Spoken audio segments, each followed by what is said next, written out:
Good morning. It's Tuesday. It's 8:42. I'm excited. We got Dr. Aaron Chapa, and we got little Dr. Chapa here in studio as well. What's up, Dr. Chapa? What's going on, Gardy? How are you today? I'm doing good. You know, it's going to be an awesome show. If you're watching, feel free to share this out. I'm excited. We're going to be talking about food, talking about food labels. We're talking about GMO and non-GMO food. It's October. Apparently, that is non-GMO food month, and Lisa Piper with Natural Living is going to be in later sharing about that. Yeah, she's got a great little facility right by our office, and we love partnering with her on different projects. She's helped us through the detox. She's also going to talk a little bit about her farmers market that they offer, and they do food shares and things like that with vegetables. And then she's going to partner with us in January again and help us with our detox. So we do a detox program at Living Well Clinical Nutrition Center every year.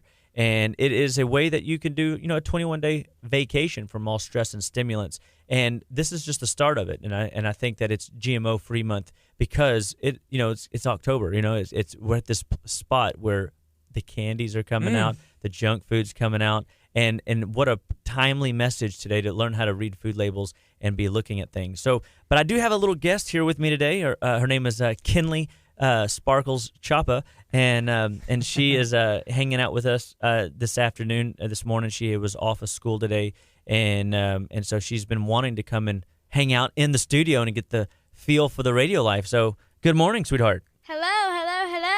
How you doing? Greatness, awesome, sparkly, all the adjectives. How old are you, and when did you get into health and nutrition? I'm 13, and I've been with health and nutrition for all my life. So you were just born into it? Yeah, having Congoplex, taking Congoplex chewables, sometimes Catalan, and then probiotic. I went to loving that, and so tell them probiotic is a probiotic, and so she's got a song. Go ahead and sing it. Probiotic, delicious and exotic. You wrote a song about it. Okay, I'm enjoying that song. That's awesome. Yeah, it rhymes and it works out well. That's very good. Hey, you have a YouTube channel too, right? I do. It's called Sparkle and Friends. If anybody wants to check it out, recommended in the filter of channels to find that. All right, so Sparkle and Friends. You go to YouTube, search that. You're going to want to subscribe. Smash the subscribe button. We're trying to get her to 100 subscribers. Yeah. Oh, cool. So she's already made her plug. I've got 52. we had a little bit of a talk beforehand, so we're going to get that 100 subscribers. Make sure that you go and search that on YouTube, and you will be able to have access to some great content. And she showed me a video earlier. She's still in school, so she's learning and she's young, but she was like, well, I'm in this online film school. I'm doing this, I'm doing that, trying to get better. And I saw the content she put out. It looks really nice. Yeah, and every one of her programs has gotten better, and more better. So she's just going to keep growing, and it's quite amazing to watch her find a little passion. Her mom, Tiffany, she has always would be found in her room upstairs doing, calligraphy or coloring or painting and things like that. And it's interesting. We live in a different era of time. I mean, Kinley can draw really well, and she's very artsy in that respect. But the interesting thing is she'll be in her room, not necessarily drawing like her mom would do, but she's in there editing videos and in there tinkering with, ideas on how to make her channel, more sparkly, I guess. Yeah, the random video, that's a fun video. The drawing is like a stop motion. I had to use a pencil for this. It was like drawing, and then take picture, draw, take picture. Yeah. And then you splice it together and make it where it looked great. Yep, and it goes bling. Beautiful.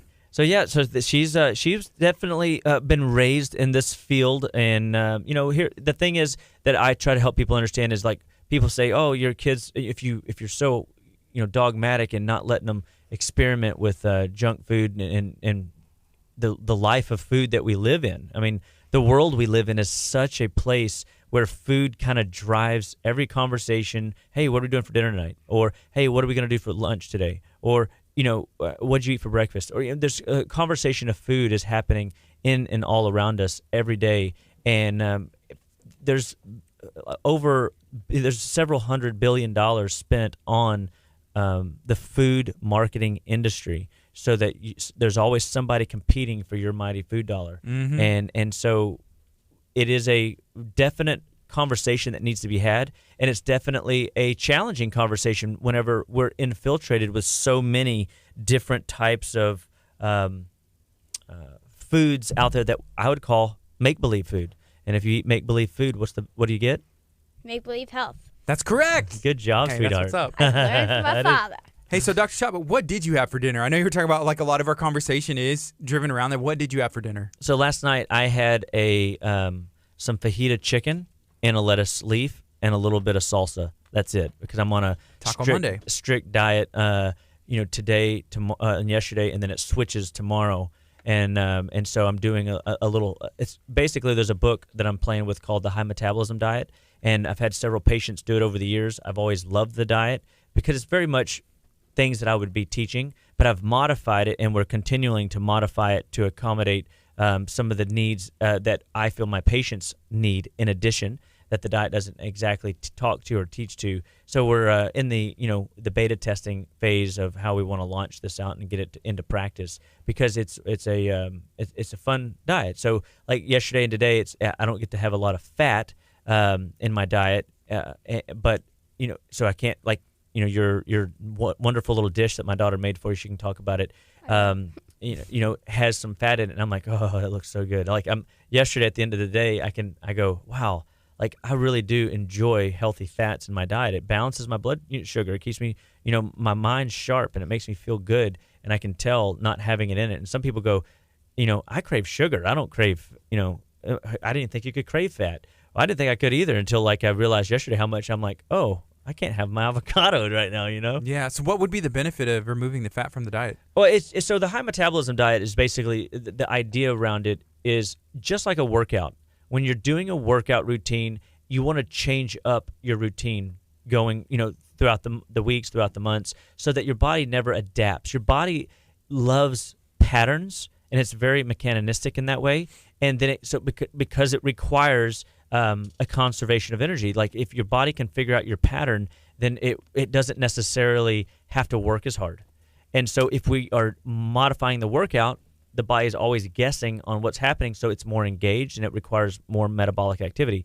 Well, the same with our digestive system. And how much more our digestive system?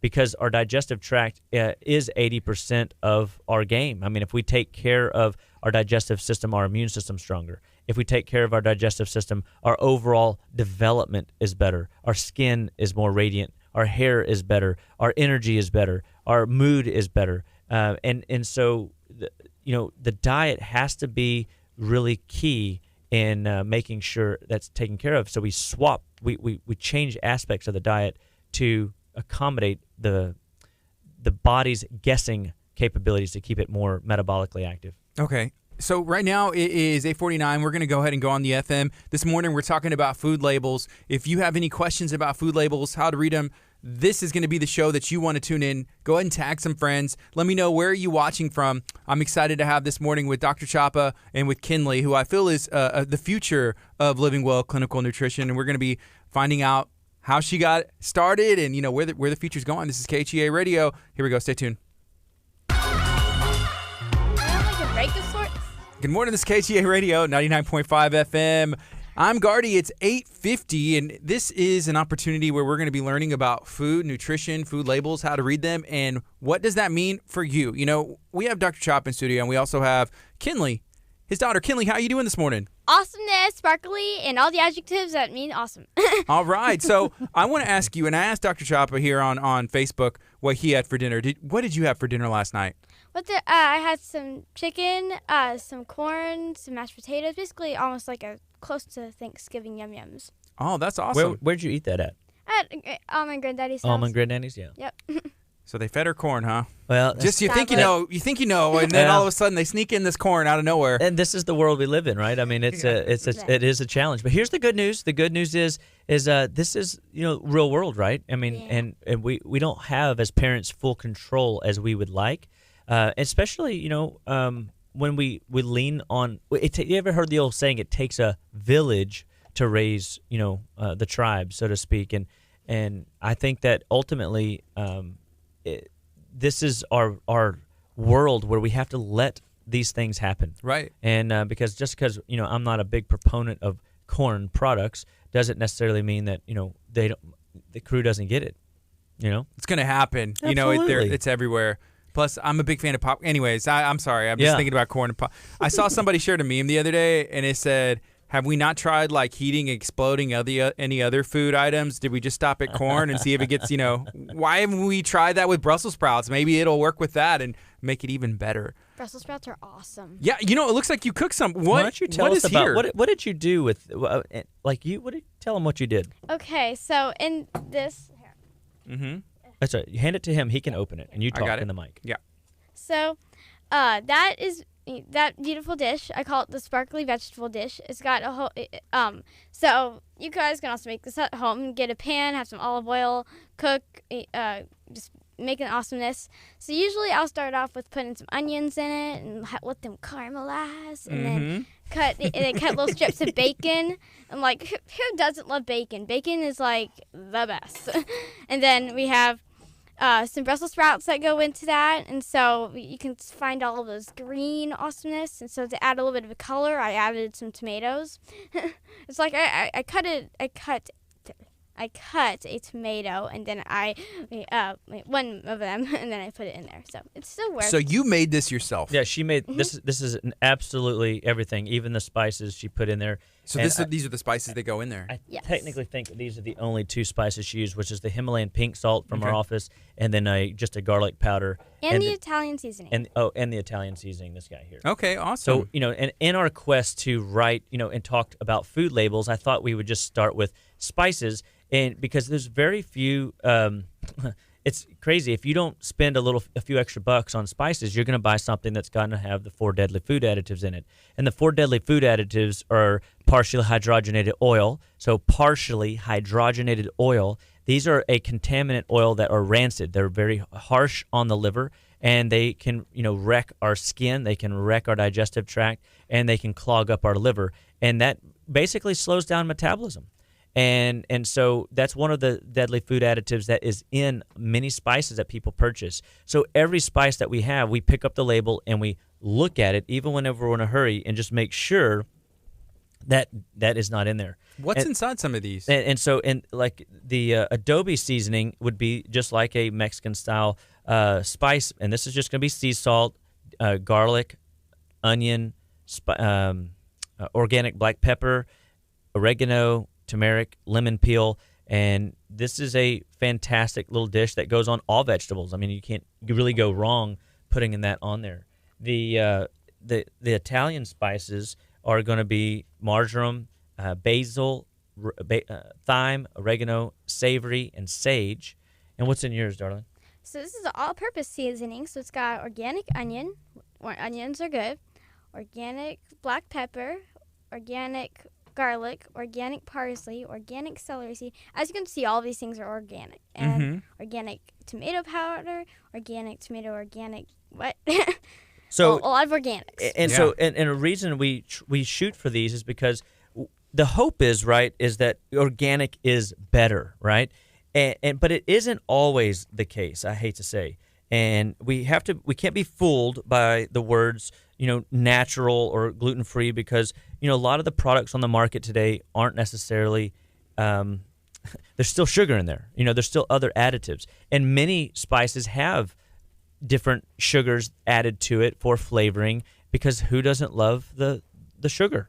And I have a question. Yeah. What about stevia? Because, stevia is a plant, an herb, but it tastes sweet. So could that be could you have that?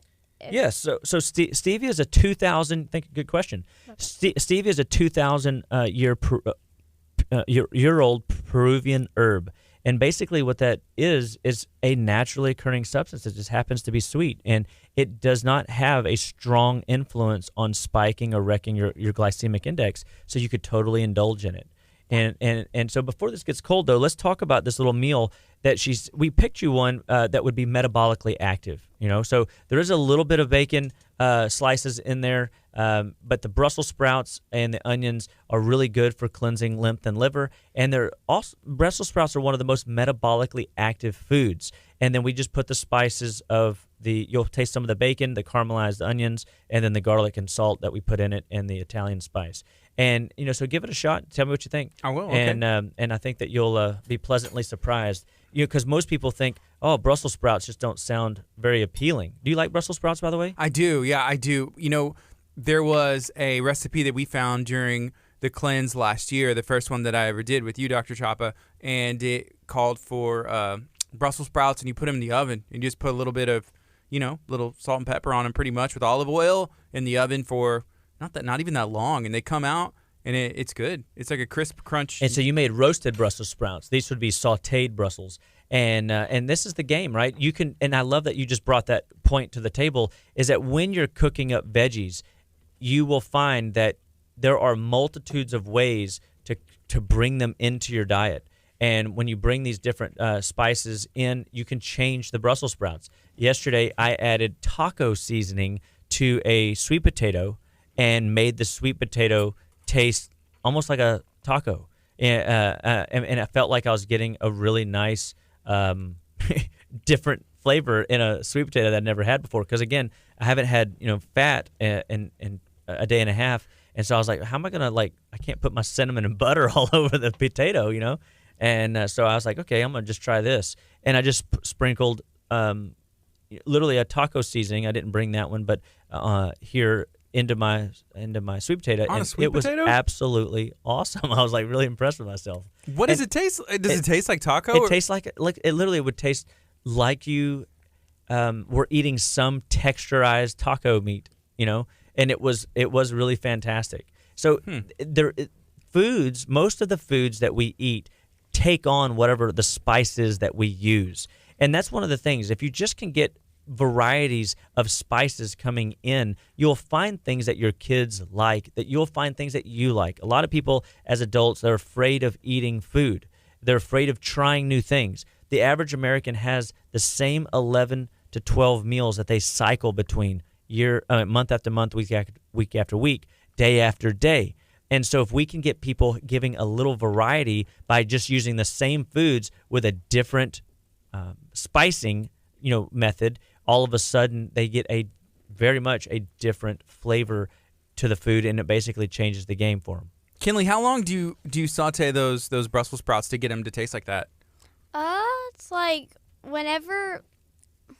I don't really know exactly. You just have to watch it, and when you can tell by the look of it pretty much with the feel. Yeah. Well, and there's a few tasting that goes in. I think it probably really we meant to start that at 7. I think we actually started that at 7:30, and 7:30 basically turned it into we left at 8. So it took us about 22 minutes probably to make this whole dish. Okay. And you see how much it made. I mean, I was like, "Do you think that's enough for Gardy?" And she goes, "Yeah, that's plenty." We're not feeding an army. And I said, I don't know, Gardy eats a lot. I do. That, to be fair, I do. I mean, Crystal, do you want some? You should totally try some. Crystal, you got to try this. Yes, You've tried way worse things on the air. This is true. Really? I've given you INF Fighter. INF Fighter is the best. She's like, you hear that? So Crystal just is going to get a lesson. You people need to try echinacea. It's like so many different wonders in your mouth. It's like. So have we tried echinacea on the show before? I'm pretty sure. Yeah. Awesomeness. So while y'all are setting that up, so I want to talk about a couple books that I got access to. One I've talked about before. It's called The Empty Harvest. Empty Harvest is a book by Bernard Jensen and Mark Anderson, one of my mentors and friends. And, I was always wondering why he would take this title of this book and he would put this this idea of beautiful, ornate vegetables on the cover of a book, but then turn around and it be black and white. I just never really got it, right? Yeah. And it says if they can get you asking the wrong questions, they don't have to worry about the answers. Thomas Pynchon so this is called The Empty Harvest: Understanding the Link Between Our Food, Our Immunity, and Our Planet. The reason this the cover of this book is in black and white is because the nutrient content in the ground today is very devoid of good nutrition. And so we have an issue where we're having to spice up or add additives or add flavorings or add things to foods today that aren't in the actual food itself. And this is an issue because people won't eat real food because they don't know what real food tastes like. Wow. And so The Empty Harvest just talks about that we are lacking very much so in nutritional density of the minerals in the ground. Therefore, it's very challenging to grow food that is really nutritionally dense that can heal the body and make the body healthy and strong. And so that was one of my favorite books. And then Your Baby and the Microbiome, the importance of mom who is eating healthy while developing a child in the womb. Mom is only as good as the food that she absorbs. Therefore, the baby can only be as healthy as the mom's nutritional density. Well, if mom is eating poorly, the baby's lacking. If she's eating the wrong foods, then the diet is lacking, and therefore the baby's lacking. And so we want to talk about like how to, use food to make our bodies more robust and more healthy. So, Crystal, how you like it? Is it good? She says it's delicious. And she didn't want to try it. And this is what people say to us all the time. Especially, and let me ask you a question. Are you a Brussels sprouts fan? Okay. So I got lucky, and both of y'all are Brussels sprouts fans. I would love to have somebody try it that wasn't a Brussels sprouts lover, because everybody thinks that Brussels sprouts are real bitter, and they are bitter if they are undercooked, or if you eat them whole. And this is one of the ways that I help people kind of inoculate their taste buds. Again, these are the techniques of cooking that make it fun in the kitchen. So by slicing these things up, it knocks the bitter down, and when you cook them down, it knocks the bitter down, and it allows you to start developing, cultivating a healthy, robust palate, so that you can process the food in well. I didn't know I was a Brussels sprout fan until we did the detox last year. It was about a year ago. And that was my first time to have them. And that's what we did. We roasted them, I guess, put them in the oven. And they were awesome. It felt like I was, I'm a big popcorn fan, and the crunch and the salt or whatever it is that's on there, it kind of gave me that feeling. It was weird. I was like, this is Brussels sprouts. And I'm just like over here popping them like they're candy. And they're so good for your liver, and they're so good for your metabolism. It's unbelievable. And cruciferous vegetables, if you're a female dealing with estrogen dominance issues, that's, any like PCOS type symptoms, peach fuzz on the face, having, a little bit of the happy trail from the belly button down. These are estrogen dominant characteristics. And Brussels sprouts, cruciferous vegetables are really fantastic in that respect. So anyway, just a little special treat for you. And then I made you one more, and this one is one off of my current menu diet dish, and you can kind of play with this one. And this one is literally, it's a little bit about a cup of quinoa, not in this whole thing, but I used a cup of quinoa, and then I put some shredded chicken in it, a little bit of my homemade salsa. And I put the all-purpose seasoning, I put the adobe spice, and I put the Himalayan pink salt. So give that a smell and a taste. Wow. And there's a spoon here for both you guys to kind of play with, and you can put it on your plate. So wait, what is in here? So inside there's some the colored quinoa, the red and white quinoa mix. And when you look at, I meant to bring the label so we could look at that label, but really the only thing that's in the bag is quinoa. Okay, so I took a raw quinoa and I put it in 2 cups of. I took a cup of quinoa and 2 cups of healthy filtered water, and I put some shredded. I boiled it, and then I put some chicken that I had made yesterday in my Instapot that I shredded yesterday morning, and that was some of my lunch. And so I'm sharing yesterday's lunch with you. Thank you. And then I put, and I'm like, but I didn't have the quinoa yesterday at lunch. I just had the chicken, right? Okay. And so I put in this a couple.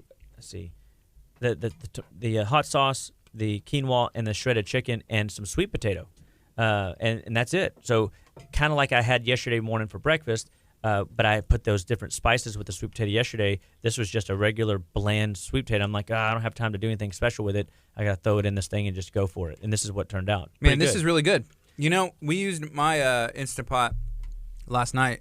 The only thing is, so we were following a recipe, and it was delicious. It was like soup. I had 3 bowls, of the soup. And my wife, the recipe called for like heavy whipping cream. I don't really do dairy, and I was like, I don't know. She's like, oh, it's only a cup or like one little or whatever, and like think about all the bowls of soup, and I was like, okay, man, it did not agree with me later, but it was so good, and looking back, I'd probably eat it again and just deal with it. like I did. She actually told me this morning, she's like, you should ask Dr. Chapa if there's a substitute. I was like, I feel like there is no substitute. Maybe there is, maybe there isn't. Sometimes there's just, but what some people would use is like a coconut milk if it works. Okay. Because coconut milk can be, thick enough to give you that creamy consistency. Or coconut oil, sometimes could work. You have to use the refined coconut oil, otherwise it'll taste coconutty. And so in this state and time, this is where I would say refined would be useful in the cooking of that oil, and they basically just kind of extract out some of the coconutty flavor. And so I guess we should just get into this. So we always, when we look at the amount of sugar that is in our diet, is we got to look at the sugar content of our food. And if we can get people to eat, to observe just the amount of sugar that's in their food. If the first ingredient on the label is sugar, then you know that if it's got 7 ingredients, it's predominantly going to be sugar. And so when you look at a label, most people just jump to the nutrition facts, and a lot of times they don't realize the real information is in the ingredients. And so we want to look at labels that have mostly foods that you can pronounce. Like we just rattled off organic this, and organic that. Just to clarify, you said the first ingredient is the one that has the most, so that's the way they list them in order? In order of the content? Concentration and content. Okay, I did not know that. Yeah, so like if it's got 2 ingredients and the first one is, wheat, for example, it would be predominantly wheat, and then it'd be a little less of the other, unless otherwise specified. But if there's 10 ingredients, it'll be the first ingredient will be the most of concentration, and the last ingredient will be the least concentration that made up whatever you're eating. There's not many products where there's just like 2 ingredients or even 10 ingredients. A lot of the times you look at the package and it's going to have a whole bunch of stuff that I honestly cannot pronounce. I don't know what it is. You just kind of eat it, Well, in the end, in an ideal world, the idea of eating foods without a label is the predominant goal. We really need to get back to kind of like what we just did here. Here we are. It's 9 o'clock in the morning, and we just had veggies and soup for breakfast. You know what I mean? Right. And why is that okay? Because food is fuel. Food is not necessarily all about pleasure. And if we can help people understand that food is fuel and break their emotional attachment to taste being the predominant thing they're after, then they can find a new level of passion in that they feel good cellularly in their body, metabolically, in their mind, mentally, and their soul, spiritually. I think they'll feel lifted up when they're eating clean, real ingredients. Like you can count on everything that you just ate in your mouth out of this dish. You would be full if you had a serving of each, and you would be happy. Like you'd feel like, wow, that was really pleasant. That's what joyous, happy day. I just made that up off the top of my head. Oh, I'm so glad I love you it. did. Woo! Adds a little bit. So what's the first step to breaking that need? Like, hey, food's only for pleasure. Because I've been there. I may still be there now. I don't know, honestly. But being able to break that to where you understand, like, food, I need it for its nutritional content. I need it for my health so I can live a long life. Yeah, so, first and foremost, it's recognizing and realizing that food is medicine, really. If we should look to food for a need, to fulfill a need in our body. And we should be enjoying the pleasure of community and enjoying the pleasure of conversations, and we should be enjoying the pleasure of being productive with the time we have on earth. I think if we really boiled it down to where we should find, our joy and output should be kind of in those things, as opposed to, hey, what are we having for dinner tonight? Because what American family gets together around a table anymore? Used to, we could at least depend on a meal a day to bring the family together. Now it's grab and go, or right. I don't got time to feed you. Feed yourself. And then what do kids typically reach for? Snacks. Yeah, easy snacks. That's right. Mm-hmm. Yeah, like some fun chips, some Annie's like crackers filled with sugar. Yeah, I like those things, but I know for a fact that they're bad for me. Mm-hmm. Sugar's bad in general. Yeah. It is. It's the fastest way to feed your body the very things that it doesn't need, whether it's sugar or a lot of times, like I looked up some cookies that people love that have this sweet little filling in the middle. And, the number one ingredient is unbleached, enriched flour, wheat flour, niacin, which is a synthetic niacin, which is a B vitamin, reduced iron, thiamine mononitrate, and there's a couple ingredients that we could start looking at on a food label to help us know if we're eating a real ingredient food or a non-ingredient food, and so or a non-rich food of good nutrition. Just thinking about that. Sorry, that stopped you. But so thinking about that, if sugar's so bad, why don't I just use just like a stevia powder inside of my cakes and cupcakes and Why don't you try that? I should. That might change your game. Yes. And this is when you have an idea. First is recognizing that there is, like you were saying, alternatives, Gardy, to different things. So you're discovering, hey, what other alternatives could we use? So when you're looking at a label, if the first ingredient is an unbleached, enriched flour, you're buying something that is synthesized, that it's not real, okay? And that enriched, the way I like to describe the enriched wheat flour game is that it would be like me taking $20 out of your pocket and then putting 25 cents back in and saying, I've just enriched your life. Dun, dun, dun. Yeah, no.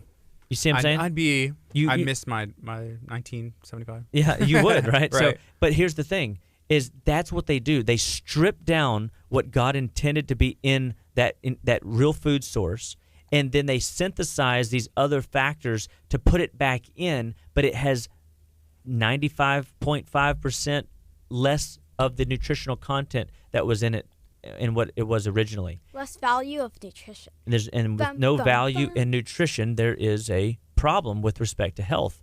Because how can you build your cell structure if you don't have good quality nutrients coming in? The second ingredient to be looking for is that thiamine mononitrate. When you see thiamine mononitrate, that is a synthesized B vitamin, and this is basically coal tar derivatives. Do you know where you find coal tar is mostly used? Where? To fill in the cracks in the street. Wow. So even though its molecular structure is a B vitamin, I'm not pretty sure it's probably not necessarily the best thing that we should be adding to our food sources.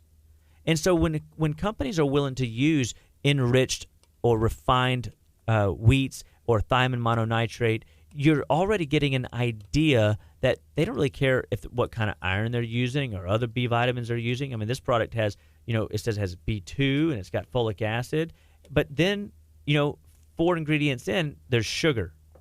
Oh, okay, so we know that's pretty high on the list. And then the next ingredient is canola oil. Canola oil is corn oil. It's a fake oil. It's a rancid oil. It comes from the rapeseed, and all canola oil in the U.S. and in Canada is genetically engineered. It is not healthy for us in the least. This goes back to having partially hydrogenated oils. This oil here would be another one of those type of oils that are an issue. And then the next ingredient is going to be fructose. Fructose is a fruit-based sugar, okay? And then we get into corn syrup, then fructose syrup. And then we start seeing wow, there are a lot of different styles of sugar that they put into this product in order to make it taste so sweet. Now, the question I have is, do you think that they want you to stop eating it, or do you want to continually eat it? Probably continually. Because the more the more you eat, right, the more you keep returning and buying it. Well, there's this law of diminishing returns. Like when we eat this meal, we'll come to a satisfaction point where we're done with the food. And then, you're so funny, dude. Thank you. But they use these other preservatives that will light up our taste buds so that we keep reaching for another one. And what happens is now we're causing our blood sugar to spike. We're causing our blood sugar to run high continually throughout the day, which causes our hormones to go up that regulate blood sugar. And actually, it's one hormone, specifically insulin, that has to go up and grab the high blood sugar, pull the sugar down, and then all of a sudden we are finding ourselves in a country where we're the richest country in the world, but we're highest in diseases. We have so many different preventable food-based disease programs that we're consuming that are causing our illnesses to be there. And it's because of the types of sugars that we put in and inundate ourselves with, and the preservatives and the spices and the tickling of our taste buds, again, reaching for that pleasure. See, pleasure in the brain is driven by dopamine. And if we can get people to, recognize that brain chemistry, body chemistry, it's all working to be a consumable nation. And that's what we are. We are a consumption-based nation. What you got? So, make sure you talk straight to the mic. So I thought of this whenever you were saying wanting to keep reaching for more. So I thought of Edmund whenever he wanted the Turkish Delight in the Lion, the Witch, and the Wardrobe by C.S. Lewis. So I thought I was thinking because the Turkish Delight was the White Witch made it magical, so the person would keep wanting more and more and more. So you're saying that the White Witch enticed Edmund with what? Turkish Delight. What is a Turkish Delight? It's probably sugar and it's like a fruity gummy. It's like some sort of delicacy. High fructose corn syrup is in there. I guarantee. I'm pretty sure. I'm sure. Yeah. And so that's a great analogy. I'm glad you brought that in because even in movies we dictate how we can easily entice somebody to. In a sense, he was willing to betray his family over sugar over more, and being able to go back and get more of those Turkish Delights. Do you think he really cared about the kingdom, or do you think he wanted more of those Turkish Delights? He's putting his own priorities and the flesh before the kingdom, if I'm being honest. Yeah, I'm pretty sure. There's a better way. So let's look at a couple other ones. I wanted to say this, and this was really something interesting that I found whenever we were looking into this conversation. Mercury is oftentimes something that people know they shouldn't consume. Let me see if I can find it here. And so in this book, Unsafe at Any Meal by Dr. Default, he says, current international food standards allow 1 part per million of mercury in each gram of caustic soda used to produce or manufacture food. So what does that really mean? It means that we are putting mercury in our food sources. And mercury degenerates neurotransmitters and neurofibrils in our brain. And so it disrupts the way that the brain can deliver a message to the body. And so this creates a problem for our long-term health. So chemicals, including chlorine, hydrogen chloride, and sodium hydroxide, are used extensively to manufacture food ingredients. So, take your favorite food and sprinkle chlorine all over the top of it. Does it look appealing anymore? No. But yet this is being done, and this is what we're being told and sold as good food. Yeah. This is a potential problem and a hazard. And people ask me all the time, why do I test for chemicals? And why do I have metals in my body? And where does this stuff come from? And it's from the water we drink, the foods we eat, and the things we drink. Yeah. People say ignorance is bliss. Yeah. And I think that it is bliss right up until you get diagnosed with a condition and then start wondering, how can I fix this? Because then you start realizing important versus urgent. Like, you got to start changing something or finding a new solution. And we live in a world where the medical model today is a treatment-based model. It's not a wellness model. It's not a prevention model. And an ounce of prevention is worth a pound of cure. Mm-hmm. So I had a question. You said something about mercury. So for the kids I'm thinking of the planet right now. I'm guessing it's like some sort of poison that goes in food, but explain, please. Yeah, so the mercury is basically a preservative, and they use it a lot of times as a preservative, and in this case, it's a part of the manufacturing of food, and we shouldn't be eating manufactured food. Now, mercury, there's two different types of mercury. Another good question, little K, is there's a man-made mercury called methyl mercury, and there's ethyl mercury, which is what is on the periodic table of elements. It just goes back to when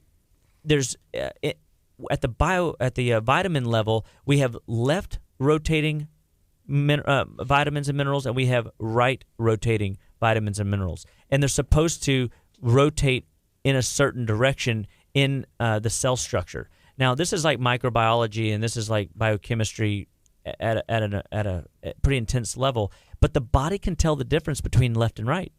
And so when we put in man-made mercury, the body can tell the difference between that and something that is naturally occurring in the earth. Okay, so like a fish, for example, as we do, has the same ability to detox these periodic table of elements off and out of our bodies. But when we start putting in the synthesized, manufactured chemicals, the body has a hard time recognizing those elements, and then they become not hormetic, like we've talked about in the past, where it challenges your body to upgrade and become better, but it poisons the body and doesn't allow it to perform very well. And so now it becomes a toxin that our bodies are dealing with day in and day out. So here's a question. What is the mercury labeled as in our food?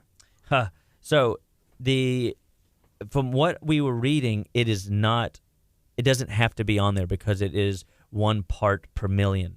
And so it's just not there. They don't label it.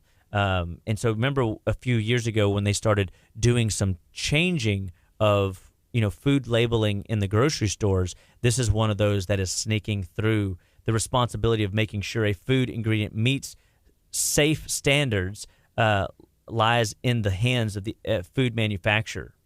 So if they choose to use poor quality ingredients, and because the FDA isn't monitoring it, they can use poor quality ingredients, and you're not the wiser. And those now, as we have an accumulation over time of toxicity from mercury or chlorine or aspartame or sucralose or any of these synthesized chemicals that we're using, MSG, bad oils, it requires 2 to 3 of our body's own mineral makeup in order to detox those chemicals out of our body. So now we are utilizing our own body resources to deal with the chemicals in the food that we're eating, the processed food that we're eating, and we are using depleting our own cellular energizer bunny, so to speak, the minerals, to do their normal day-to-day tasks that keep us mentally alert, that keep our energetics and our muscle physiology high, and allow our systems to perform the way God created us to perform. And so it really has a problem. And so that is a great question. And unfortunately, it's not necessarily on the label.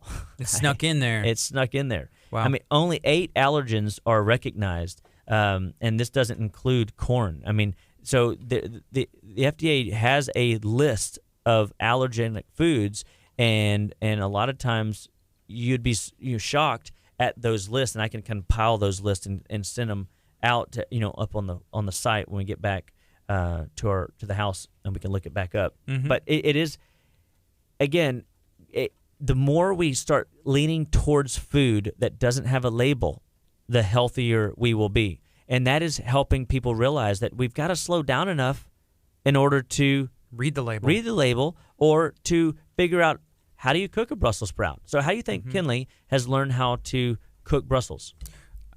Let's ask the source. Kinley, how did you learn to cook Brussels? Well, let's just say that I see my parents, Mom and Dad, Dr. Chapa, Mama Chapa, always just putting things in a pan and just making them awesome. And so, so usually I will come in the kitchen either when Dash, Lexi are doing crazy stuff. I'm just around doing my own thing. Being good, obedient, Yeah. Awesome, yeah. And then just kind of looking around, just seeing what's going on. So my mom's baking, and then Daddy's chopping up stuff, and so I've seen that plenty of times. And then I got to help. And the day I actually came up with this recipe was just my dad making his own kind of thing. So I was like, hey, I'm just gonna make my own deliciousness. So I did, and I came up with the sparkly vegetable dish. And Now, what? Here was what was really cool about this. She did this with two of her friends in the house because I made my own dish. Mom was out, I don't know doing what, and she goes, hey, I want to make some of that. And then what was interesting is she jumped in. And she started adding a little of this and adding a little of that. And we're not a family that follows a recipe really well. We just kind of make it up. And so, in a sense, we're just a dash of this, a splash of that, a pinch, of that. And what winds up happening is she enrolled two of their other friends in the making of the dish. And what was really cool is I had 3 little girls eating Brussels sprouts, onions, and bacon, and they couldn't have been happier. And then awesome. That lit up my 8-year-old, who at the time was 7, to say, I want to make my own dish. And guess what she did? She made her own dish? She got in there and made her own dish. Now, we had to help her cut up the stuff a little bit. We have a rule in the house. Tell them the rule about knives. Knives. Your fingers go anywhere but under the blade whenever you're cutting. That is a good rule. Isn't that a good rule? I mean, I think that's a good rule. I say it to myself all the time. Yeah, where your fingers go? Anywhere but under the blade. I mean, this is wisdom, folks. Wisdom. Yeah. Wisdom. And so all right, let's look at another label here. So we look at this label, and it's got 6 grams of sugar. And this is, see if somebody can guess what this one is, okay? Okay. And so this one's enriched wheat flour. Again, there's that word again. And so again, this is a different product than we looked at earlier. Reduced iron, thiamine mononitrate, folic acid, riboflavin, the B2 and B12, semi-sweet chocolate, chocolate, sugar, dextrose, soy lecithin, artificial flavors. Let's keep going. Yummy artificial I flavors. think that was just in the chocolate. I'm thinking it's like some sort of like chocolate cupcake. I don't know. Let's see if we can figure this out. So there's an invert sugar. There's vegetable oil, and the vegetable oil is in parentheses, and this is an interesting thing to look at. In parentheses, it says soybean and palm oil with TBHQ for freshness. An Oreo? Interesting. So what they're telling you there is the oil has gone rancid, okay, and they are having to add stuff to it so that it doesn't taste bitter or sour. Okay. And that's what that TBHQ is. Well, at least they did freshness. that. You think of the cup half full, and it's like, well thanks, guys. Right? I mean, to your point, but what they don't say is rancid soybean and palm oil. Yeah. Right? They say just they're putting all this together. Now they close parentheses. And then they say sugar, fructose, applesauce, and that contains 2% or less of molasses, baking soda, salt, eggs, natural flavoring, contains milk, and soy lecithin again. So this is the same product? This is still the same product from that. So I'm waiting for somebody to guess what this is. Oreo. Sorry, I'm just thinking cookies now. Maybe. So she might be onto something there. What are you thinking? So, but wait, that's the same product. It has apple sauce and absolutely, and chocolate in it, and chocolate in it. A chocolate apple pie? I don't know. That no, makes sense. It's not a chocolate apple pie. You're gonna be blown Crystal, away. you got any guesses? I have no clue. This is chocolate. Thanks chip a lot. You're a lot of cookies. help right now. It's what? Chocolate chip cookies Oh my from a very reputable source. Grandma? No. Oh. But like the company that made this product. No, I that understood. download. I'm gonna get it might be grandma's. I don't know. I'm gonna get some stevia powder, just in a pack, and then I'm just gonna use that as my sugar. So we're gonna look at another product. See if y'all can guess what this one is. Okay. I'm curious. So this one has 6 grams of sugar also. Okay. And so the ingredients here: nut and seed flour blend. In parentheses, because I want to break it down: almonds, coconut, and flaxseed. So that's pretty good, right? Sounds right. Yeah. Tapioca starch. I want you to listen to the ingredients. Okay. whereas the other ones, I was rattling off scientific words. So far, have I said anything too scientific? I've heard of everything. Yeah, chocolate chips, Heard of and it. then they parentheses. So they're telling you cane sugar. So it's a little better than the fructose, dextrose, and whatever other fake oil they had to put in the other one. Unsweetened chocolate, and then cacao butter. Close parentheses. That's what makes up the chocolate chip. And then we've got organic.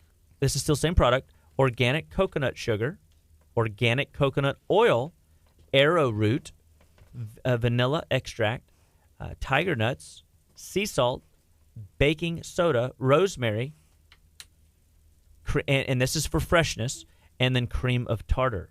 And guess what that is? I don't know. I stopped listening at Tiger Nuts because I'm going to have to Google that later and see what exactly that is so I can check it out. So I'm thinking brownies. so again, very close. Any ideas? So this is this is chocolate chip cookies also. Okay. Chocolate chip muffin cookie. Not a chocolate chip muffin That's just cookie. a healthier version. Just a healthier version. It sounds great. A more real version of what you could offer your family. Yeah. And here's the deal. In today's world, you won't be able to taste the difference between those. I mean, you'll know that it's different, but you'd be like, this is acceptable. This is very good and tasty. And this is what we've got to get people to realize is we've got to look at, do you want things on a label that you've never seen before that have very much, when it says enriched, I'm telling you, it's fake. Whenever it says thiamine mononitrate, it's fake. It's a type of glue. When it's got in the chocolate chips they're using chocolate, sugar, dextrose. That's two different types of sugar. And then they even have, because their chocolate's so not good, they have to add in artificial flavors. Well, who wants to make plastic on your food? Plastic is like that's the thing that goes on wrappers and toys. Why would somebody want to eat that? Plastic was made for toys. I like that. That's right. And yet here we are putting it in the food that people are consuming. So this is, again, healthy chocolate chip cookies. And I think that is something that we can be excited about, is that there is ways. But we can make it even more healthy by instead of using sugar, we use stevia. Instead of using whole milk, we use almond milk. Instead of using the regular enriched flour that's got all of the bad stuff, use gluten-free or almond flour. Like, those things can work. Substitutes, those are really good. And you said something about cream earlier, and I was thinking maybe get all the egg whites and then put it up, and you have a big fluff, and then put some coconut flavoring in there. Go Kinley, nice. I didn't even think about that, but absolutely, you could take the egg whites and whip them into a fluff, and then you can fold them into the mix, and you could potentially create a little bit higher protein dish with that little meal you had. That could be. I like it. So y'all could send us the recipe. We'll try it out and see how it works. Okay. Boom. We'll do. And it'll be boom shakalaka, Damn, right? what? Okay, I've been watching Live Maddie too much. Yeah. So I was gonna see if I could read this other one. I mean, so and again, people don't realize that there is this a paragraph on the back of most of the food that we're eating that is telling us the type of ingredients that we're getting into. And we don't really pay much attention to it. We just look at the nutritional facts and make sure the carbs are right and make sure that the sugar content is low. But we don't recognize that the type of oil they use or the artificial ingredients that they're putting in are potentially hazardous to our overall well-being. And as a growing child, especially under 13, this is their prime time for development. And so. But we're putting in all this make-believe food for them to build a healthy, functional life later on down the road. And I don't think we're hitting the mark. I think we could do a lot better. So here's a good one for you. You ready for another one? Or do you have any questions or anything? No, yeah, let's go. All right, so here we go. Here we are. So this one is the first ingredient is chicken stock, enriched egg noodles. Huh? Enriched. There's that word again. Oh, I know what it Ramen is. noodles. I You know already what know? it is. Yeah, Go I was ahead. going to guess ramen noodles. Ramen noodles. Oh, I mean, very good. No, this is y'all are getting close. Okay. But this is it pretty much is Macaroni and cheese. but it's just a different company. But it's not ramen. But then you see Michiran. wheat flour in the egg noodles, eggs, niacin. There's that thiamine mononitrate again. What do we know about that? This is one of these fake foods. And so when you use one ingredient that's fake, you can almost count on all the ingredients being pretty cheap. I mean, you know what I mean? Yeah. I mean, why are you going to mix a little bit of junk in with something that's really delicacy. Yeah, it wonderful. taints it, really. It does. Why would we do it? So that they're not going to up the ante here. And then you got chicken meat. It contains less than 2.5% of water. Okay, so then they've got monosodium glutamate, cornstarch, enriched chicken. Wow, What? I'm gonna have to look that one up. Chicken and Modified rice? food starch, yeast extract, which is basically another way to say MSG. Soy protein isolate. That's another way to say MSG. Oh my gosh. Beta carotene for color. Then they got some other type of chicken with a little cross at the end, and then onion extracts and garlic extracts. So you guys were in the ballpark. This is a soup. We had a guess. Canned chicken soup. Beautiful. Is that Good what it job. is? That is That's exactly what actually- that is. Chicken noodle soup. Nicely done. For the soul. But it's for the soul, right? Yeah, There's a book about it. It's for the soul. And so, we want to look at what can we do to offset these things. So I made a soup this morning, and that's partly why I made the soup, to give people an idea. I mean, did it taste? What did it taste like? It tastes great. It was awesome. So the quinoa, I enjoy quinoa. It had a warm, broth. What did you use as the broth? Is it chicken stock? It's just Juice? just water. Yeah. It's from water from our Berkey filter, and I put, like I said, 2 cups of water in the with a cup of quinoa, and then I put a little bit of shredded chicken. I put a little bit of salsa. Yeah. And then I put a little bit of sweet potato in there, and that was it. And then those 3 spices, the allspice seasoning, the adobe spice seasoning, and the Himalayan pink salt, and that's it. Nice. I mean, it wasn't anything complex, and it was just a pinch of this, pinch of that to taste. And I think that I'm like, wow, I just made myself a noodle soup, so to speak, because all the textures are there. And that's what if you can create the spice you like and the textures you like, you've got yourself a game to play. Okay, so we have some clarification from Jesse, and I feel like this is probably accurate. He said enriched chicken is a chicken that won the lottery.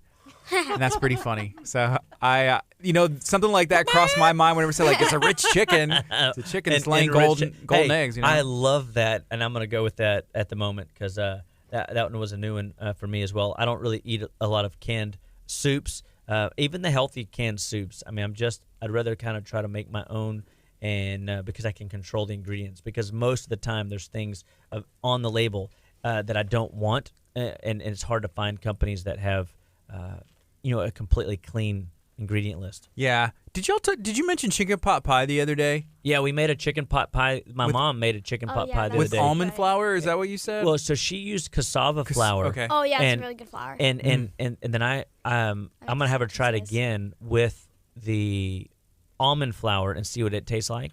Okay. And I mean, because it literally was like a flashback blast from the past. I mean, she made a homemade peach cobbler, and she made a chicken pot pie using the cassava flour, and it looked good, tasted good. I mean, I felt like it was a fall started, a week and a half ago. If she makes it on, like, I don't know, let's say a Monday night, Yum. I'll see and what I on can a do for you. Tuesday, That's if right. you happen to come in with it, I mean, I'm just saying we could probably arrange that. I won't be mad. So, Mom, are you listening? I mean, you're getting a request. Yes. So, and this is the game. As we wanted to talk a little bit about, what we can do in our lives to look at and appreciate that what we eat's important, but what we don't eat is so much more important.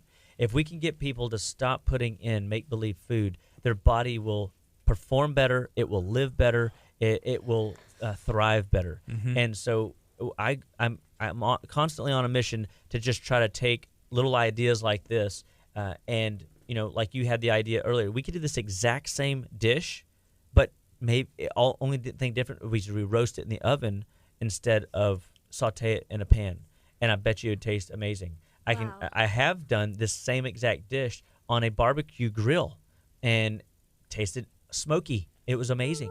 And so you can create this, use the same foods, but just the cooking style, the oven versus the stovetop skillet versus the barbecue grill, and you've got yourself 3 different dishes with the 3 same ingredients, and you'll be like, wow, my taste buds are feeling fancy. They're Yeah. feeling tickled. They're feeling excited. And so you can incorporate that desire for pleasure and taste, but use different mediums in order to create a new flavor for you to enjoy. And then your friends, when they try it and taste it, they go, wow, that's better than I thought. And you're like, yeah, I said the same thing. Because it was Brussels sprouts that I discovered on a detox also. My mom would try to get me to eat Brussels sprouts for years. And I had probably done, at this point, 17 detoxes. And so you found it very much earlier in your detox Detox journey 1 than I ever did. Yeah. And because I was like they smelled funny. I just wasn't interested. But I remember sinking my teeth into it for the first time. She steamed them and put butter, lemon, peel, and salt and pepper on it. Yum. And it is absolutely delightful.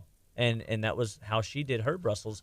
And I find, though, that they are a little bit more bitter whenever they're whole. And so to start out, I recommend slicing stuff like this. And it goes with asparagus. It goes with all these things that are strong vegetables that people don't always love and enjoy.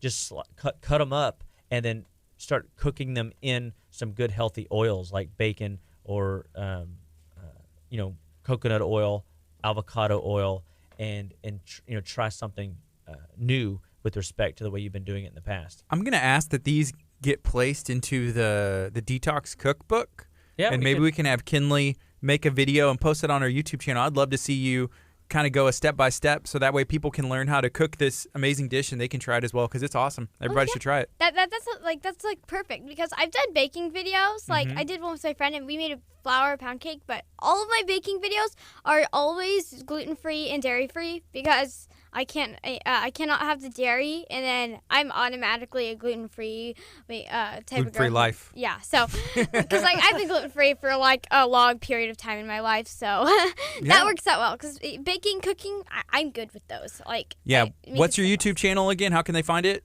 Sparkle and Friends. Sparkle and Friends. If you go and subscribe on YouTube, we're trying to get her to 100 subscribers, so make sure you go check that out. And you have some of the baking videos on there as well? Yes. Already? I'm gonna be doing some more. I just recently was working on a few other videos, upcoming ones, a 3-marker challenge, a boxing video for like some like baking items, and I hope A boxing video. unboxing. Oh, yeah. unboxing. Unboxing. Okay, here's one more label that I just looked up because I just thought about this is so common that people consume on the regular. So see if somebody can guess this one. So this one's got Corn on the cob. 39 grams of sugar. 39 grams of sugar. Okay. So this one's pretty sugary. Oreo. And so Donuts. carbonated water, high fructose corn syrup, Okay. Coke. caramel color, Huh? phosphoric acid, natural flavors, and caffeine. Coffee. Y'all two nailed it. Soda? Coke and Coke. Yep. Coke and Coke. And so that's your famous soda pop right there, and it's pretty amazing. That's a lot of sugar and a lot of chemicals that go into make that stuff. And it's interesting. You can take phosphoric acid. I use phosphorus a lot to break down calcium deposits in the body, and if you've got a buildup of residue on your battery, for example, people say, oh, yeah, pour a can of Coke on it, and it will neutralize all that grime on the connectors of your battery cables. And so in the body, when you have a buildup of too much of a particular mineral, in this case calcium, it likes to bind up a buildup around the valves of the heart. And when that happens, those valves, they actually get smaller of a hole, which increases the power of the stream of the ejection fraction of blood coming out of the heart to the arteries. And what that creates is a high pressure pounding power washer, if you will, on the walls of the arteries.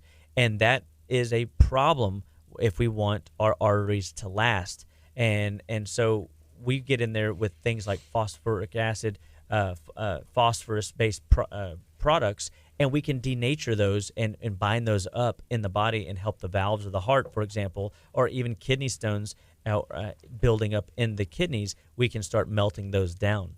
What you got? So, whenever you say like calcium and having too much, that reminds me of a lot. So, we had a chameleon named Flash. Sadly, she passed away. But the reason she did is that she was like, so she got constipated a lot because we gave her too much calcium, and so there was like a lot of craziness happening. And then she couldn't lay her eggs because she was constipated. So right there, you cannot have to like. And that's a good point. Is that when you're in the lizard world, I mean, there's a lot to learn. I talked to a guy that had been working with lizards for like 20 years. And he says, every time I think I've got these guys figured out, I find out that I know nothing. and so we had just gotten this lizard from a rescue. We rescued it, and they told us it was a baby, and it turned out it was about 6 or 7 years old. And and she had all kinds of digestive issues.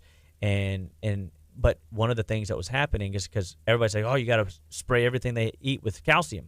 And we started spraying everything. She had all of her worms and stuff with calcium. And then she got constipated. And then I go, wait a second. Every time, if I overdose people in calcium, the only side effect they're going to get is, constipated. That's the very first thing that happens. So I can recognize a cheap calcium, or I can recognize a poor absorbed calcium, or just overconsumed calcium. And we were able to calm that whole system down by, changing her diet, basically just taking her off the calcium. And we had to rub her belly we had to do a little abdominal massage to help her. Yeah. But I mean, calcium can definitely be an issue if overconsumed or taken in the wrong form. Wow. Calcium carbonate being one of those poor sources.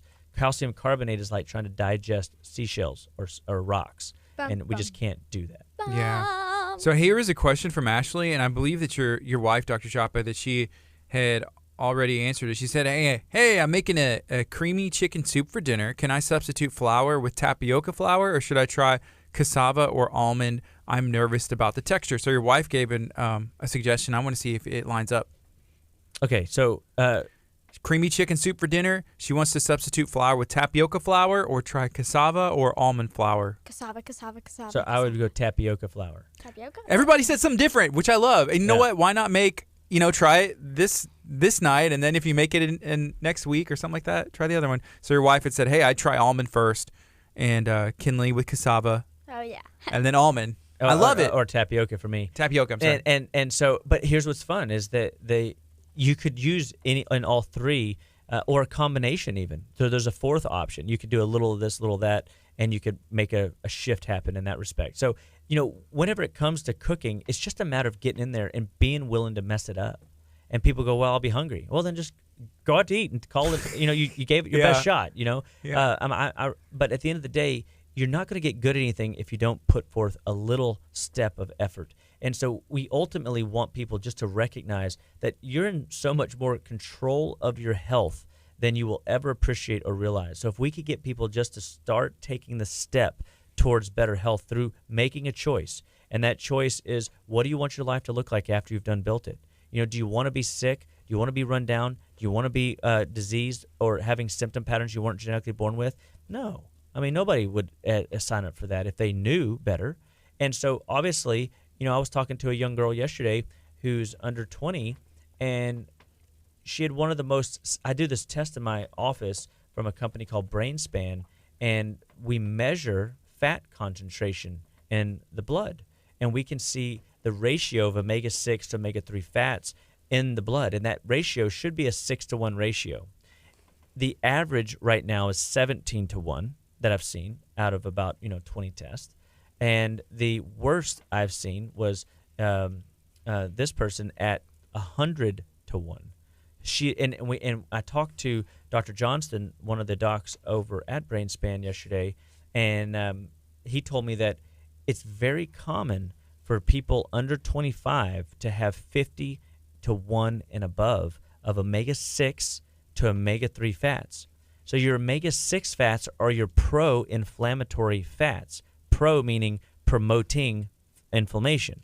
Your omega-3 arena and omega-9 arena are your non-inflammatory cellular calming fats. These are the fats that make up the walls inside and outside of the cell, called a biphospholipid layer, a dual phospholipid layer. Inside's got a fat, and outside it's got a fat. And those fats, when they're calm, cool, and collected, the cells think better, they perform better, and they communicate better to their neighboring cells. When they're inflamed, irritated, they're angry, and they're easily agitated, and they don't perform as well under the pressure. And that's what the difference. So people are walking around with high levels of angry cells in their body and not enough calm, cool, collected cells that can work their way through the challenges of life. Well, how do you fix that?